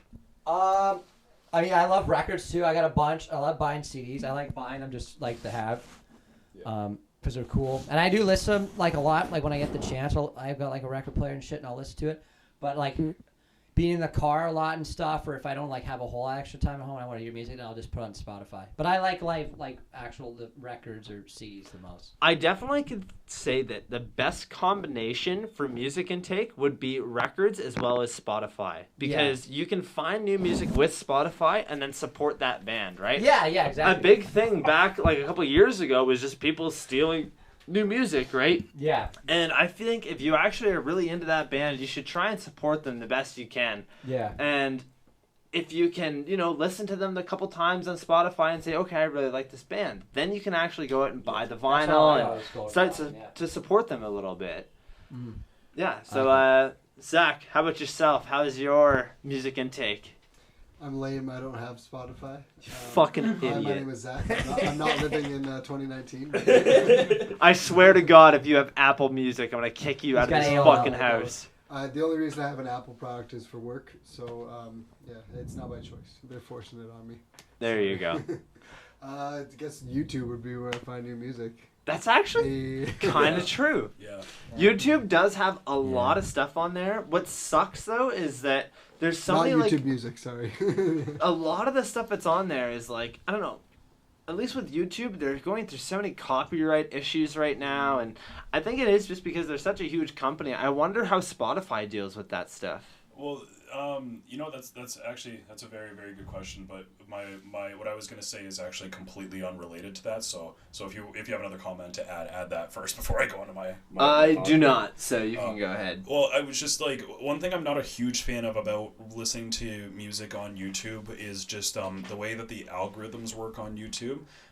Just because I find that when I try and search for music on YouTube, there was a period of time when I would get some really really good artists that way, but now I found that recently, if I'm trying to look for new music, like it just it always comes up with whatever is most popular and not necessarily what's like most the right appropriate. Yeah, that's fair. I understand that. Yeah, so that's kind of like my 2 cents about that is that like that's kind of why I like the radio system a little bit more than necessarily like what YouTube thinks I should listen to next. I definitely think that Spotify is kind of on top of the game when it comes to music, because they can give you up to 6 different, like, just different playlists that you can listen to daily. They give you a couple different playlists to listen to weekly that shows you different music. And, you know, I've actually found a lot of the bands that I'm into through that. Like, if I didn't actually start listening to ska, then I don't think my life would have been the same, which is so dumb. But I'm just such a huge fan of fucking ska punk. And it really just started with seeing one band, and that was Mustard Plug. And I ventured out from there. I listened to one song from Catch-22 on Google Play Music, which isn't Spotify, but they still do kind of the same thing. And then I found out about Mustard Plug, and I found out about the Planet Smashers and a couple other bands, and I actually got really, really into it. And now I can name off so many different fucking ska bands. But yeah, we're not here to talk about ska. We're here to talk about That's how I got punk. into all my bands, because like when Blink. You ever watched the Urethra Chronicles DVDs they had? Absolutely fucking not. No? They had those? They always talk about, like, in the first one, like, they just riddle off, like, a bunch of punk bands you listen to. Oh, like fuck. Pennywise or, like, Pennywise is sick, or dude. Bad Religion. That's how I got into all punk bands, was from that. Pennywise played a show last year at Elements, and I missed it, and I was Yeah. so I fucking saw them mad. at Danforth a couple years ago when they were there. Dude, I wanted to see them play Bro Hymn so fucking bad. Whoa! Whoa! Yeah, dude. I got hit in the head with like fucking 9 ice cubes when I saw them live, dude. 8 elbows. Dude, homie's just there with a fucking ice cube tray. He just dumps it into his jacket. Security's touching him. Hey, what is that in your pocket? No, just don't worry about it, man. It's water. Don't worry about it. It's frozen. No, just don't worry about it. All right, fine. It's fucking cool. Actually, fuck. I guess I could tell a little bit of a story about how I used to find new music a lot back when so I know I said it before. I used to buy a lot of CDs. What I used to do is I used to look for the band that had the weirdest name and pick up their album, and I wouldn't even listen to them at Bracket or something like that. Yeah. And when I was listening to it, the album had like 4 tracks, but each track was like half an hour long, and I was like, what the heck's like is this? And then as I started reading the book, I actually found out that they were like a satanic band, like just, and they were in the metal section, and they weren't even heavy, but they were just like, yeah, like they had like this whole like section in the front of their like book, and I was like, oh, okay, I guess that's how I found that. But like, I mean, there's other weird bands I found, there's another band called like Agoraphobic Nosebleed. So like that's a weird one too. Like, yeah, just lots of really really strange bands. But that's kind of how I used to find it, is just like look for the weirdest name and then just pick up the album. That's so true. Oh, fuck, cool. That's awesome. I actually kind of wanted to ask you a question, Jordan. Who came up with the name Illicit? Oh yeah, that's a good one. Oh, okay. So before like Illicit started, that summer before, I used to just make demos and put them up on SoundCloud. I got like a Pro Tool set up and just kind of figure out how to work it. And so sometimes I put up under my own name, and sometimes I would just call it like Illicit, and I'd put like some of the old demos up there, especially like when we were starting up, and I had like the instrumental for Bury Me and stuff. Then I'd put that up there and get the guys to listen to it. It was before Zach and Dan were in the band, and so like Ethan or Fatty or whatever, they listened to it and add their parts onto it. So it just came from that, and then we had to pick out band names. I'm like, oh, what was that one on my SoundCloud, Illicit? And then we kind of, out of the ones that we were riddling off, like we fucking just picked that one because most of us liked it, and so we just stuck with that. But yeah, just came out of that. But I stole that idea from fucking like Foo Fighters when Dave Grohl used to record all of the Foo Fighters, like the first record. It was just called Foo Fighters. No one knew it was him, so he just put it out under like a name. So I wanted to do that. That's no one was super listening. cool, man. I was always wondering about that. I'm like, it's such a weird like name that I've never heard ever. Yeah, I guess so. Yeah. Yeah, I thought about like that, changing man. Yeah. At one point, we thought about changing it, but couldn't come up with anything better that we could all agree on. So here's a good Yeah. question. What do you guys think if you guys were to change the name? Is there any name that you guys would want to change it to? I mean, Illicit is honestly, I feel like Illicit is the best name for your group. However, if you were going to change it, what would you think? Do you think Jason doing a reach around would be a game, like an awesome name? Reach around. Yes. Yeah, you just, There is one that's Reach around would have been funny. it's like that. a little bit better. I think That'd be cool. one that would fit us really well. It's taken already, unfortunately. Is the Butthole Surfers. Oh, Yes, it actually is taken. Yeah, it's, jeez. it's too bad because that fits our vibe perfectly. That band is actually pretty dope, too. They're good. Yeah, they're fucking awesome. There was. Aliens. Well, there was one that like I thought was kind of cool that like Ethan and I had come up with like way before. It was Ill Manor, but it was like Manor, so like a house place. Right. Like I mean I don't know but when we kind of thought about it, it sounded more like it was like a rap group or something like that. A little But, bit. like- Just have to be ill. Yeah. I mean, every SoundCloud rapper has their name as Lil or Big or fucking just ill, Zig. right? Yeah. So, but that's the thing is like I don't know, like that name, just like Ill Manor, like it sounds cool. No, I sound kinda I cool, actually, kind of yeah. like that, but It's cool. Zach, what about yourself? Right now, if we were to change it, Baba Yaga. Pretty good name. What I is like that. There's no context behind that. We'll just skip right to Jordan. Like a Greek food or some shit. Yeah. The Boogeyman. All right, Jordan, what do you I think? pick one. I wanna pick something from like an ancient human civilization. Something from Baba like Yaga. Baba Yaga. Probably something. The reach around. The That's reach been around for the years. reach around would be funny. Or pick something from like the Sumerians, or like something weird, something weird like that, like going to ancient like Sumerian stuff. Or just Hell yeah. call ourselves like Egypt would be phallic cool symbolism. too. Egypt would be cool, or like something Egyptian slide.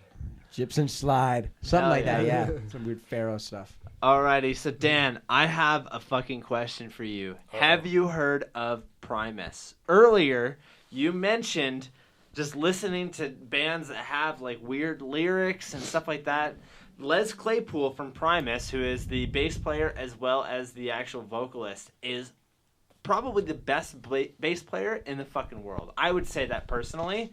He has some of the like craziest fucking sounds from his guitar, and he knows way better. And there's actually a little video on YouTube that I found, and it's the people from Metallica saying that they didn't accept Les Claypool into their band because Yeah. he's too good and that he should be doing his own thing. Yeah, I've actually never heard of that, but that sounds incredible. You've never heard of Primus? Well, I feel like I've heard the name, but honestly, unfamiliar, 100%. I will 100% send you a bunch of Primus tracks after this, and you will love it, man. Hell This fucking guy, yeah. it's like DFA, where like it's not focused on the actual like music. Like everybody else that's in the band is focusing on what Les plays, and it is incredible, man. Some of the music that they fucking produce, it sounds so weird, and they do their own thing completely.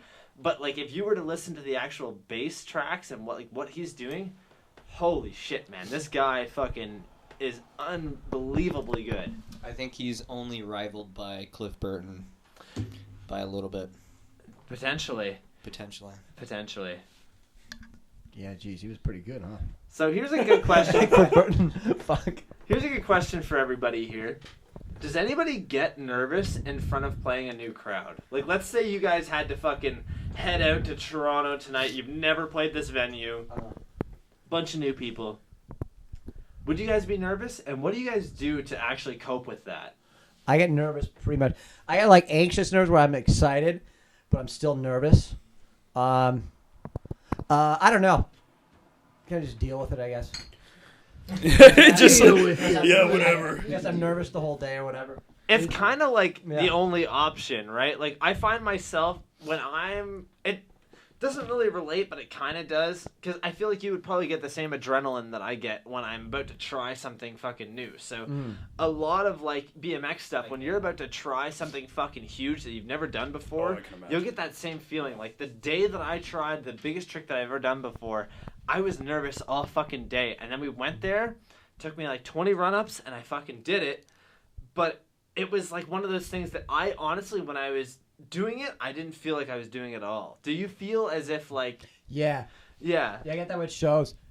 That's sometimes why I take my glasses off, because sometimes if I put my glasses on, I'm seeing the people like directly. Like I can do it and still like have an okay time, but I can't get into it the same because like I'm just like looking at the other And people. the big thing too is that I feel like if you're playing music, it's really hard because you can actually see the people that are watching you, right? Yeah. Like it's got to be difficult to see everybody around you and be like, I want these people to be more pumped. I want these people to be stoked. I want these people to actually fucking want to like listen to this and hear what I'm actually saying, right?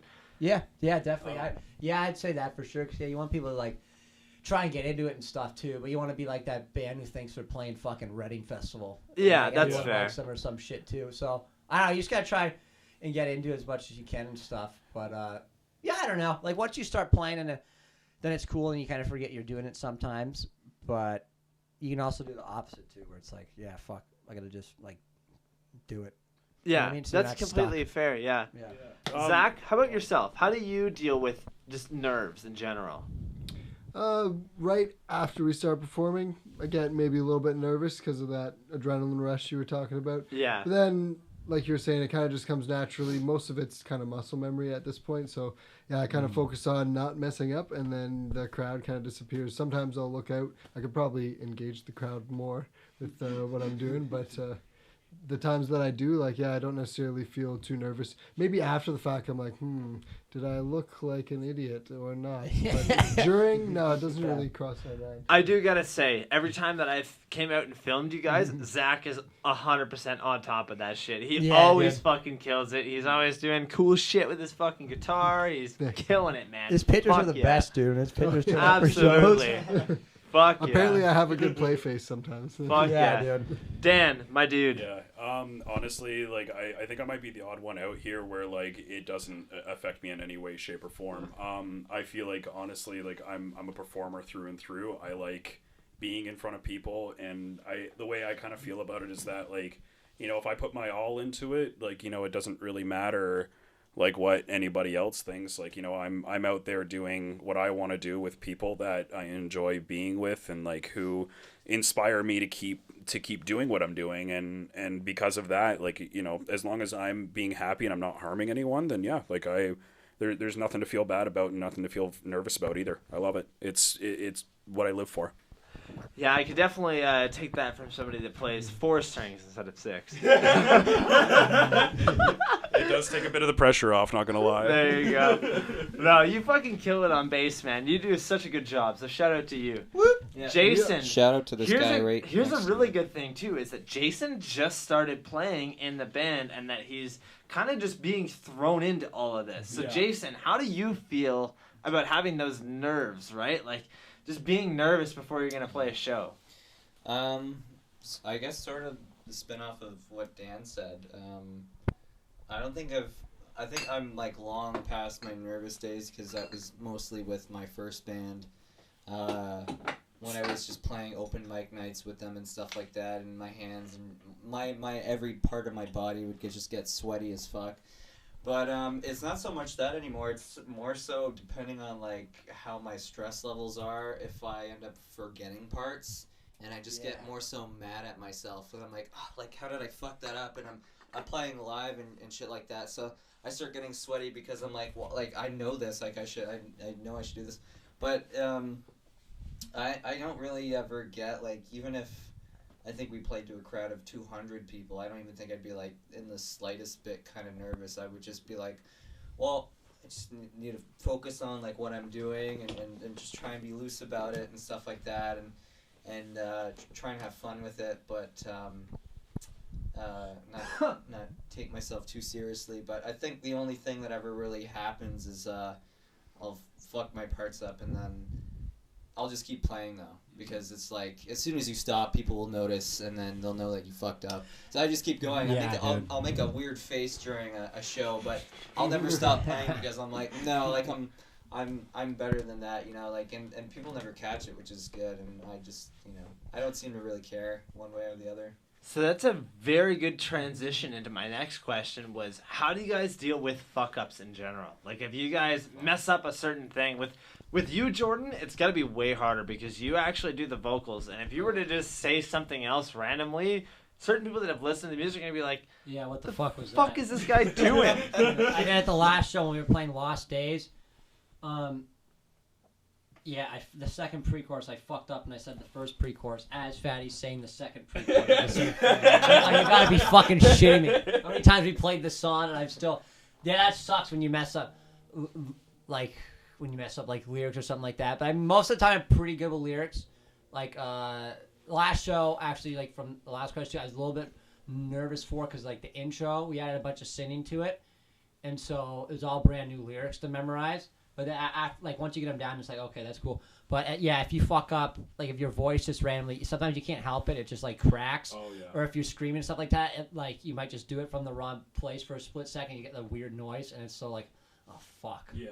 So it kind of, I guess you kind of just like have to either make a weird face or just kind of like pretend like it didn't happen or whatever, and just keep doing it. Yeah, I completely I kind of understand that, man. Like, yeah. I don't know. It's definitely got to be very difficult to actually be up there in front of a crowd and be able to play, as well as like you have that fucking little thing in the back of your head that's like, don't fuck up, and that's immediately when you will. But yeah, I completely agree with that, man. Fucking good job. Yeah, and it's like not playing like guitar now because I don't really do it much anymore. I was actually that was the next question, okay. Yeah. But we'll move on to Zach, and then I'll ask you about that. Zach, how do you fuck up and how do you fix it? Well, you both kind of hit the nail on the head.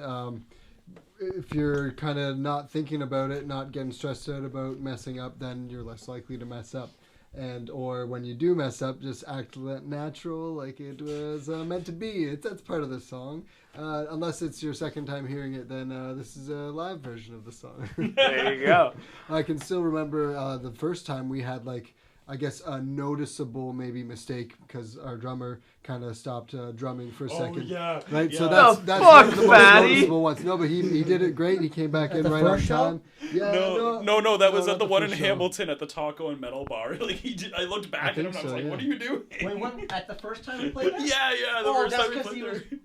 And he was dressed up like Jesus, and he was out of his fucking mind staring off. He thought the song was over. No, okay, so the first time was before that then, but we handled it like champs. We just kept going. He came in like right on time. I think it was like clutch or something like that. But maybe. yeah, we've always been able to, at least from what I can remember, handle the mistakes pretty well. We got good enough synergy, right? So I guess other than that one time, he was space. I think that was the first show when his pedal slipped during clutch. That sounds like it. Oh, Yeah. Yes, and then he stopped playing. At least that was better. I was out of tune from the start for my guitar. And I watched the footage. I don't know how anyone sat through it. So I'd be like, yeah, good job, because I was so badly out of tune the entire time. But yeah, So funny. that's stressful too. Fucking tuning, man. Jesus. Yeah. Oh, fuck. All right. What the fuck was I going to ask you, Jordan? You were about to fucking go less on guitar. about that. Guitar playing and. Yes, so- sorry. I was gonna add one thing onto that is like when you another really stressful thing when playing live is when you hear your gear kind of acting up. Oh, I could Yeah, completely agree with that. Yeah. I can definitely speak from experience from the previous show that we just had. I felt it was awesome because we were mic'd up and it sounded awesome, but I just heard so much feedback coming from my amp, and that's another thing that kind of throws you off too. Is that when you hear you kind of want to hear it a certain way, like when you're playing live. I mean, it's different when you're on the stage and not hearing it from the audience perspective. But when you start hearing stuff like feedback or like maybe in Fatty's case, he missed the thing and it's just not sounding the right way. It starts fucking you, and you start thinking about that, and then you start fucking up and sort of thing, and it's sometimes hard to come out of that because then you're just so focused on like what the fuck is going on here, and then you just go, with that thing. I think you just gotta you just gotta play through it, I guess. There's nothing you can do. Like between breaks and like playing in the song, going and quickly adjusting, it's just sometimes too impossible to do. So you just gotta bear with it and go through with that as well. I could definitely see that, and I'm actually very sad that Fatty isn't here with us today because he could have actually talked to us about what happens when he fucks up. Yeah, that would be really good insight. It's really hard to fucking go to that place because Fatty is the drummer. It's kind of up to him to make sure that everybody else is... dude. Exactly. That's the part, is that if he fucks up, everybody else is, like, gonna fuck up. That's just kind of how it goes. If it's, like, too slow or something, if he drops something and then, like, there's some weird, like, part coming up, like a breakdown or something. It's off and he's got the hardest one because it's like, oh, fuck. I mean, even though sometimes, like, in practice, he'll stop playing. He does that constantly. He'll just stop and then, like, be adjusting his fucking drum kit, like, just whatever. Midway like, maybe through doing, practice. like, the kick drum or something. Yeah. But we just keep going. Like, we'll all just still be on beat, and we'll just keep playing regardless if he's playing or not. Like, that's in a practice run. I'm not even sure if that would be, like, play it the same way, like, live. But it's happened before, and I think we've handled it, like, practice-wise pretty well. But it is definitely a really funny thing to hear when there's no drums playing and just the rest of the band. Well, I was gonna expand upon that. Sorry, you can go first. You can expand first if you like. Yeah, for sure. All I was really gonna say too is that putting in the work in the practice and stuff like that, because anything can happen in practice. So like, you know, once you get anything. Yeah, exactly. Anything.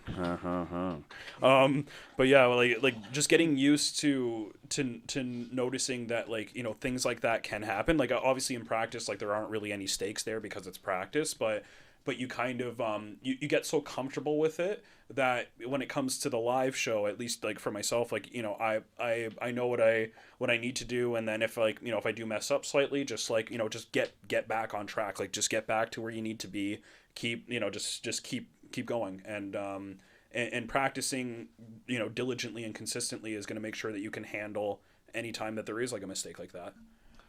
Yeah, that's awesome, man. Oh, what were you going to say, Zach? I would say so. From my experience, at least, Fatty is pretty solid. It's the equipment. It's the pedal that always slips. So that's the only thing we can comment on. Yeah. It's always the fucking the equipment or some shit. Yeah.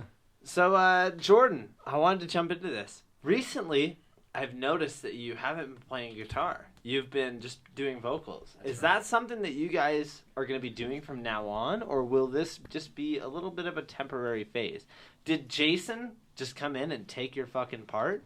No. Hell yeah, he did. He's amazing. He's way better than Jordan. He's way Yeah, better. Nex is the vocals bitch, so watch out. I gotta fucking start being good at hooking up stuff for the shows.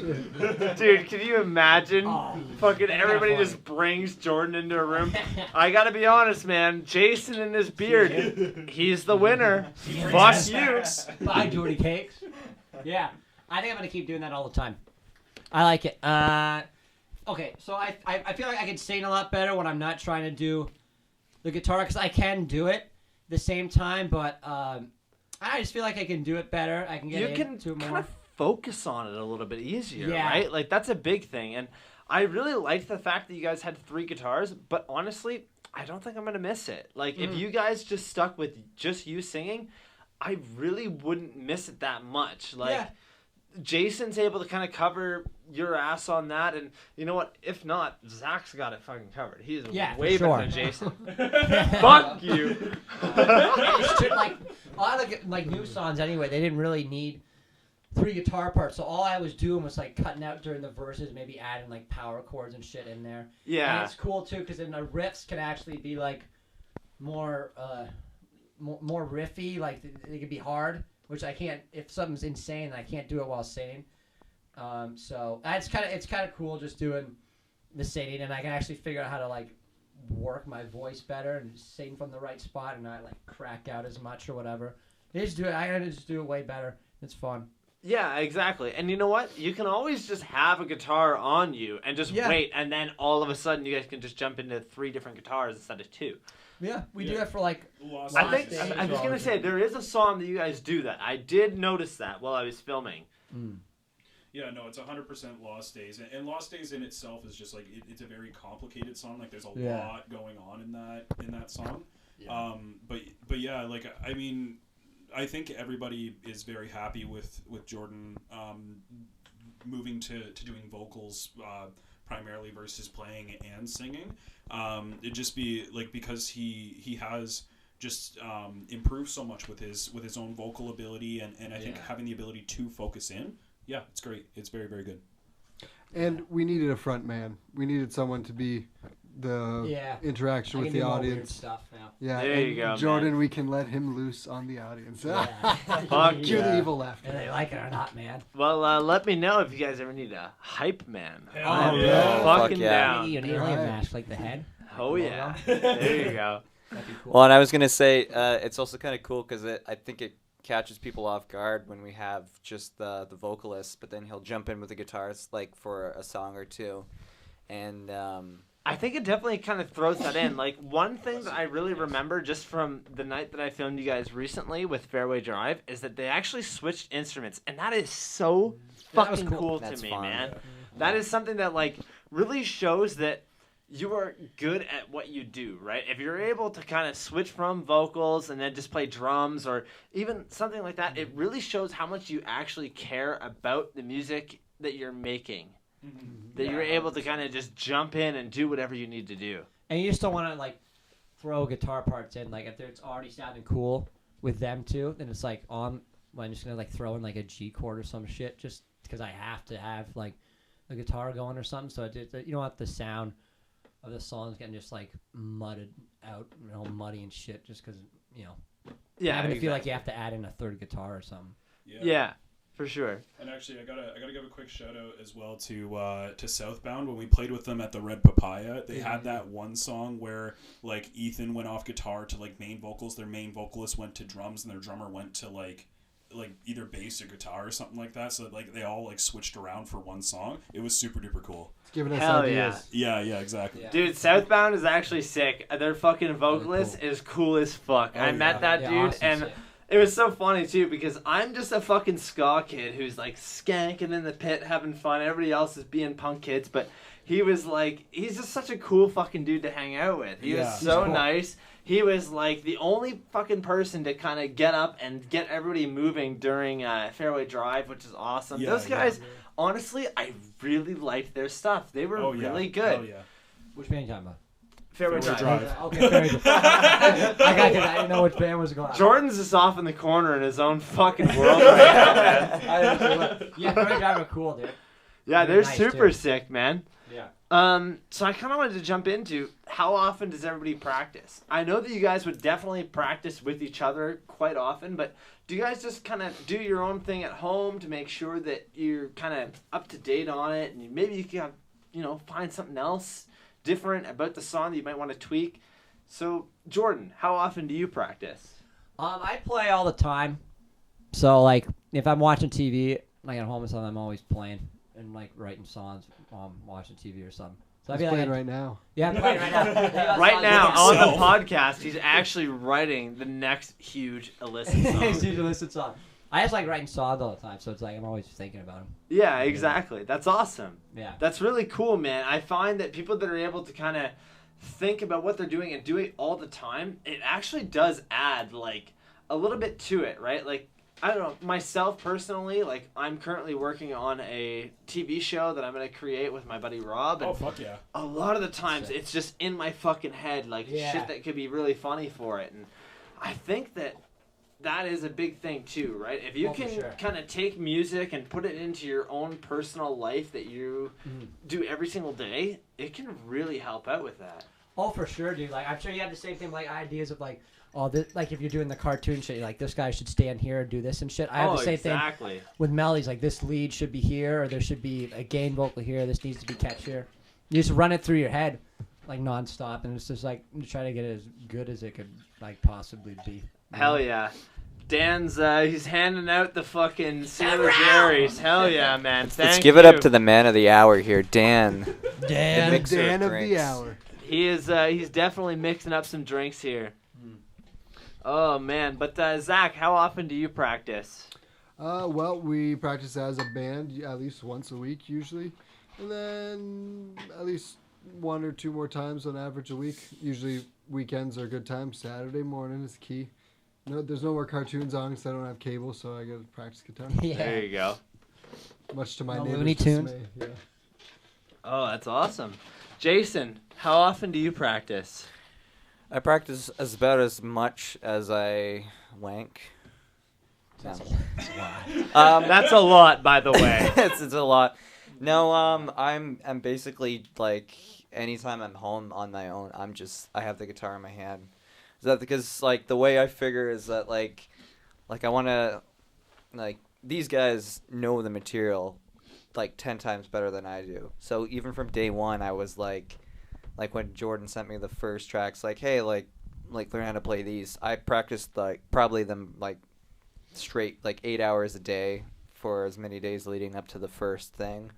And then since then I just any day I'm home I'll just do like throw a metronome on and then just practice the tracks just to kind of like be up to par on everything. And then aside from that, I'll split my time between my like our music and then just trying to like learn new things on my own, like just like I'll just try and do like really hard things that I've never played before just to try and push myself to be better at certain aspects of guitar playing, I guess. And like then we'll have like of course like Zach said, the like a practice a week at the very least, you know. Sometimes it's 2 practices a week, and then so we all get really in sync with each other, like our periods really like sync up, so to speak. Synergy. No, it's just I think the thing is like being a musician, you're just kind of playing your instrument like as much as you can. It's not a hobby, it's like a lifestyle.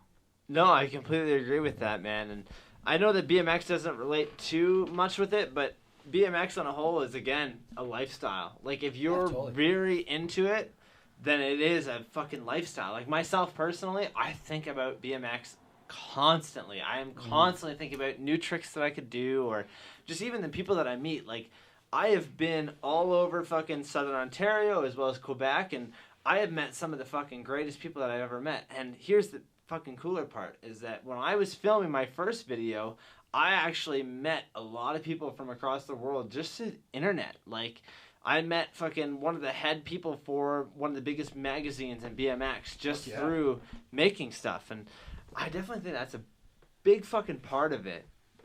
Dan, how often do you practice? So this might be cheating a little bit, so I'll explain why in a moment, but it's pretty much every single day. Not necessarily bass though, that's the thing. So because I play bass, I find that it's you know, like I can practice like 2 times a week, and usually I'm very, very comfortable. So that includes like the group practice, but also just kind of like rehearsing the songs, and then if we have new material, then I'll throw in an extra day of practice in there. But literally every single day is vocal training. Always vocals for me. I'm a bit of a sucker for like just really like it just really, really good singing. So like anybody that has like an amazing voice and stuff. I do a lot of karaoke. I like to sing along with songs a lot. So because of that, it's just it's always a lot of voice training pretty much every single day. That's primarily what I do. That's awesome, man. That's really good to hear. Can you and I do a duet somewhere where I'll hold your ball sack and you'll hold mine, and it'd be great. So we're gonna be doing like some Michael Jackson or something like that, right? Yes, absolutely. Where we'll alternate the woos, and then we'll just grab each other's balls while we do it. Yeah, that'd be awesome, dude. Just to hit that higher note. We'll do the Thriller song, and it'd be great. With the dance and everything, while holding each other's balls. Oh, fuck. That would be a thriller. All right. There you go. All right. So earlier I did ask who writes the lyrics. However, how do you guys actually come up with like new songs? Like, does everybody kind of give their input, and then maybe you guys kind of, you know, add some constructive criticism and go from there? Or is it all just one person that says, okay, well, this is a sound that I'm really into, and maybe we should add this or this? Who do you think would be the best at fucking answering this? Starts right here. Jordan is the creative engine. Alrighty. Literally. Let's hear it, Jordan. What was the question? Sorry, I knew what it was, but I forgot the wording of it. Dude, Jordan has How do you only come been up with the drinking songs? water and hasn't smoked any weed. Jesus Christ. How do I come up with Who writes like the Oh. rest of the music? Like you write a lot of the lyrics, but like, or it's you and Fatty and a couple other people. But who kind of decides on how the song should really sound, right? Like I know that a lot of people are bringing stuff to the table, but do you ever kind of get a feeling that maybe there could be something switched or anything like that?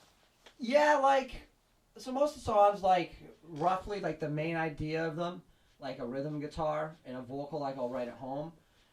And most of the time, like, I'll have them for a bit. Trying to think of for, like, Riptide.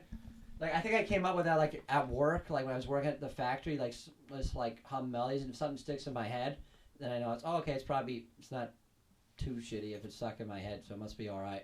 And then just kind of build something off that, or just sometimes I used to just play up guitar and just have a song, kind of out of nowhere or whatever. And so, when it gets brought to the band and stuff like that, there might be like slight arrangement ideas, or people might have ideas for words and stuff, or lead parts or bass parts and stuff like that. Most of the song stays the same, but there'll be slight change. Everyone like puts their inputs and it makes it like an Illicit song.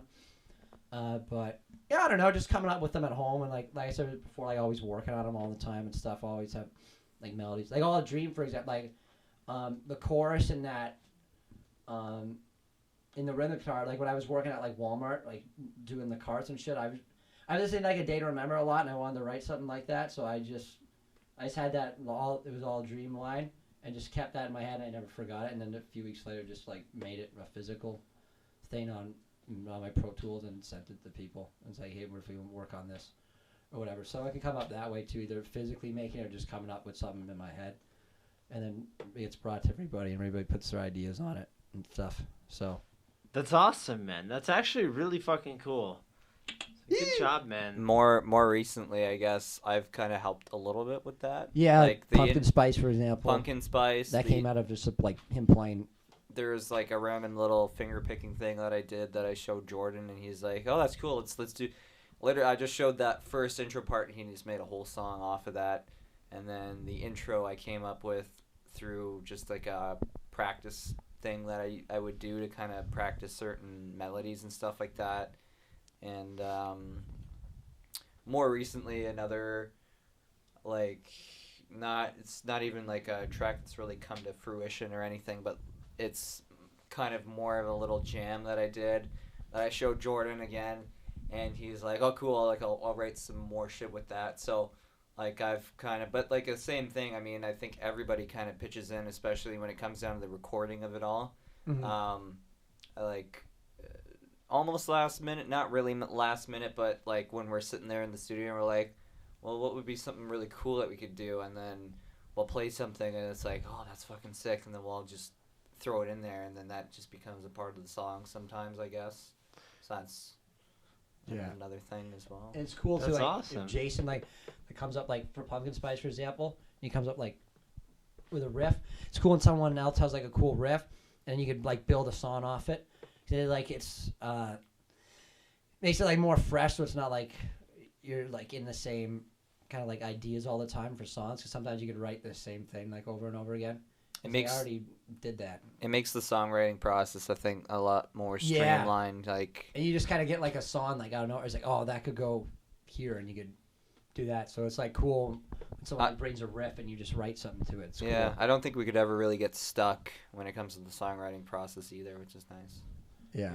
And another thing I was gonna add as well is like with the one new song that we were working on, like we had like Jordan had something pretty much almost completely written out for it, and then we kind of like all actually started to learn it, and then after we learned it a little bit, we were kind of like, okay, I think we need to go actually back to the drawing board with this one.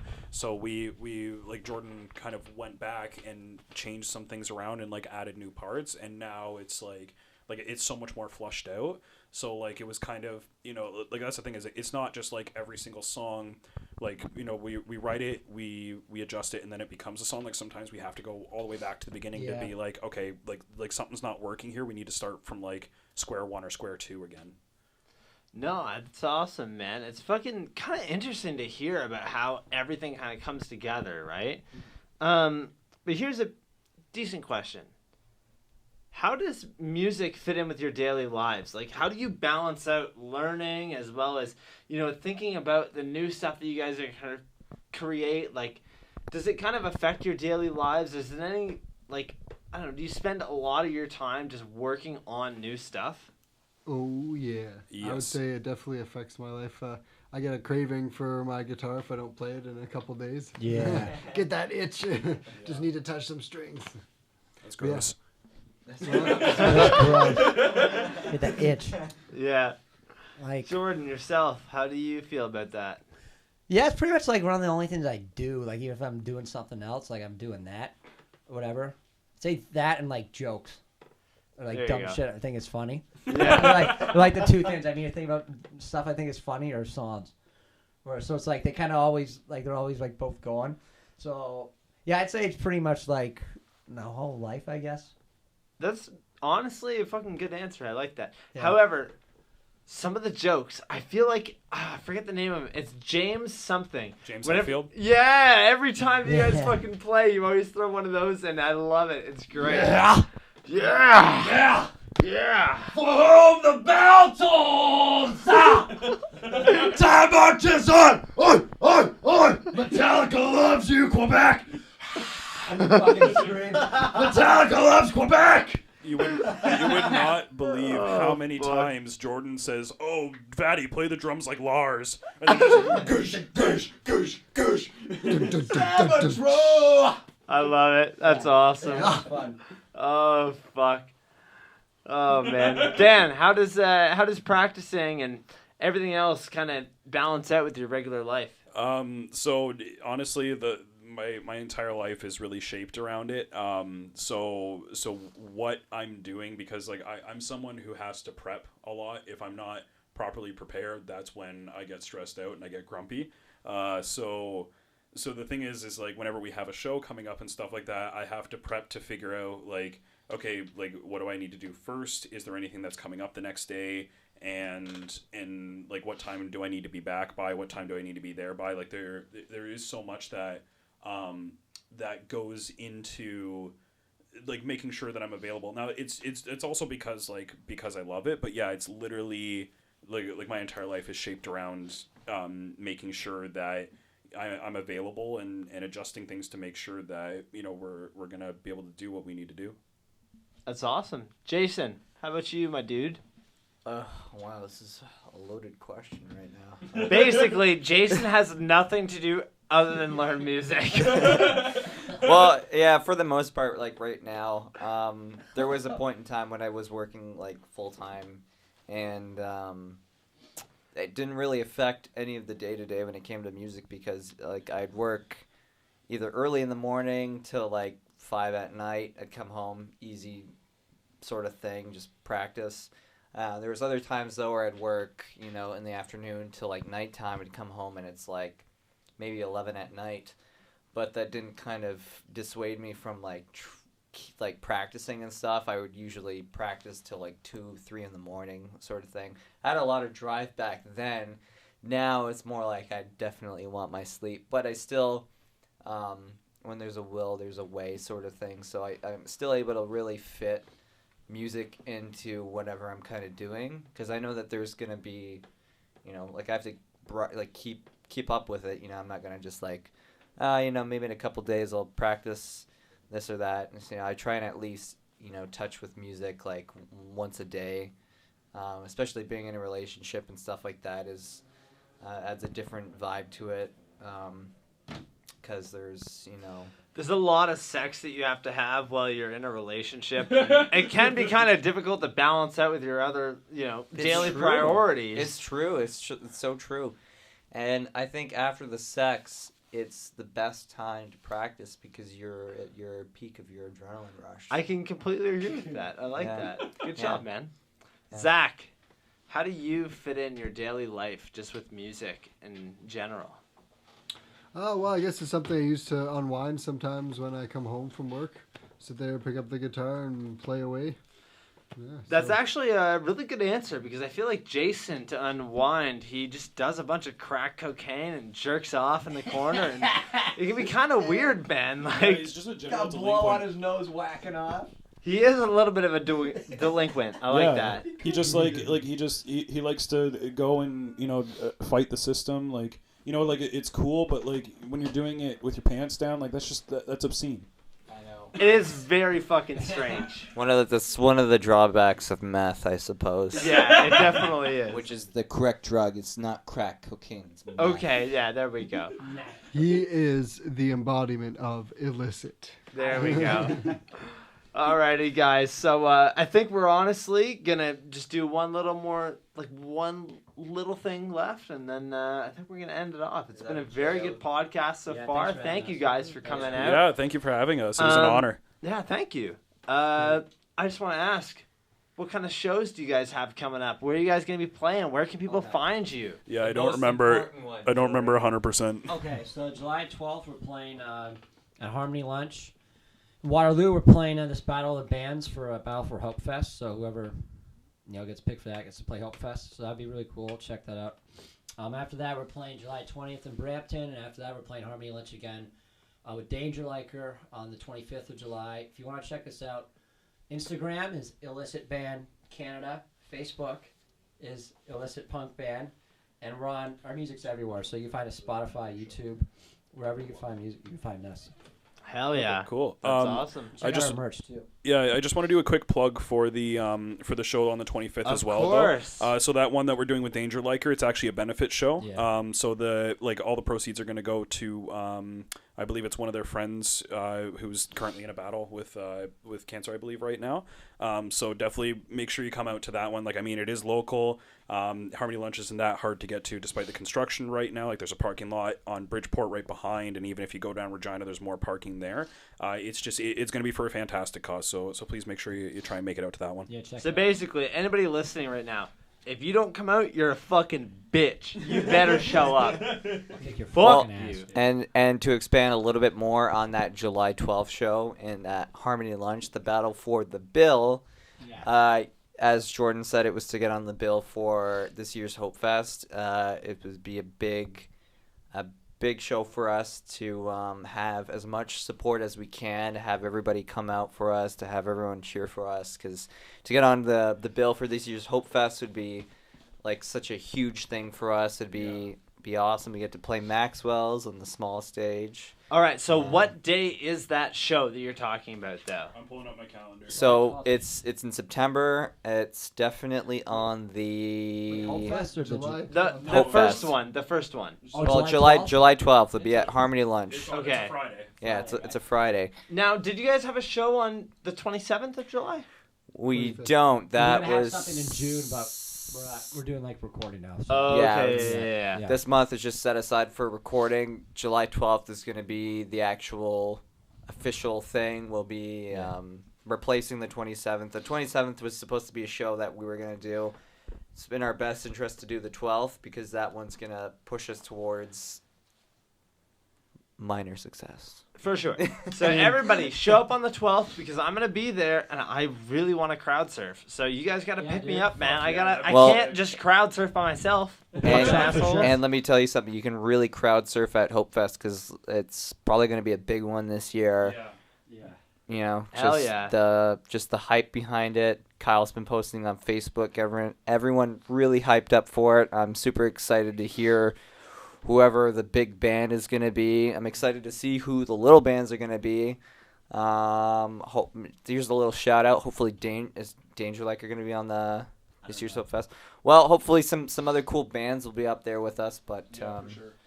it's gonna be Yeah. a sick So show. again, let me know if you need a hype man. I am fucking down. 100%. There you go. Made. Yeah. Able to do that? That'd be so We need cool. a Oh, yeah. mascot. Will you be willing to wear a costume? Abs-fucking-lutely. All right. There Fuck you yeah, go. Hell yeah. Well, yeah, there we go, guys. Fucking show up to the shows. Woo! Come and see Illicit play. They're absolutely incredible. I for love having your us, guys, dude. man. You guys absolutely kill it. Thank you. We love you too. Thank you, man. That's so nice of you guys. But up next, we got Chuck by Illicit, and then after that, Small Conversations by SouthBound. Fuck yeah. Thank you guys again for coming out. Thanks. This has been awesome. Thank you. Alrighty, peace out.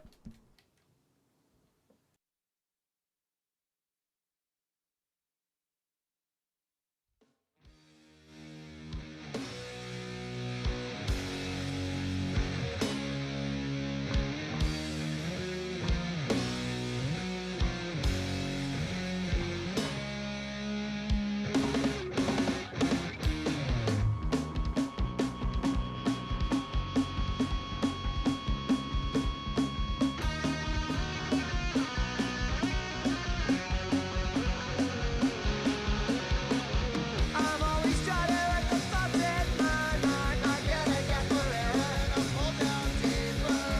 Is that the reason staring at my door? Or just a shadow of who am I? Can I go on? There's a feeling I can't get out. Try it, never works out. So sick of being yes. Goddamn, I hate you. Down the road, I need some slack. Here's 2 years I can't get back. So sick of being yes. Goddamn, I hate you. I found something that I've never found before. It's not with me. Pulling on me.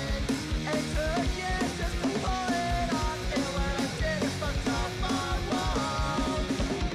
There's a feeling I can't get out. I try it, never works out. So sick of being yes. Goddamn, I hate you. Down the road, I need some slack. Here's 2 years I can't get back. So sick of being yes. Goddamn, I hate you.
Don't talk to me, I won't talk to you.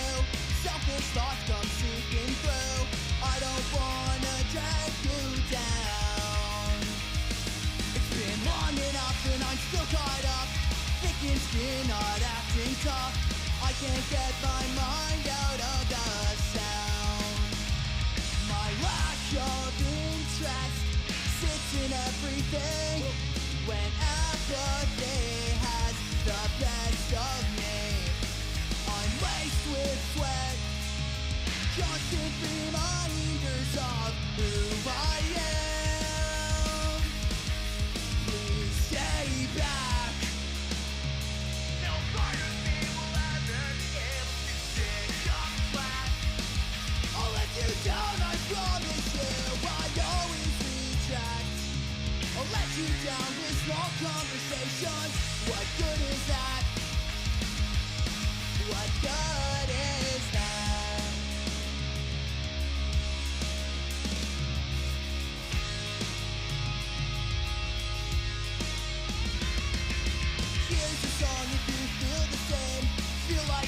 always one to blame. I promise that it's not always your fault. If you know what it's like to roam around inside yourself alone, like an open wound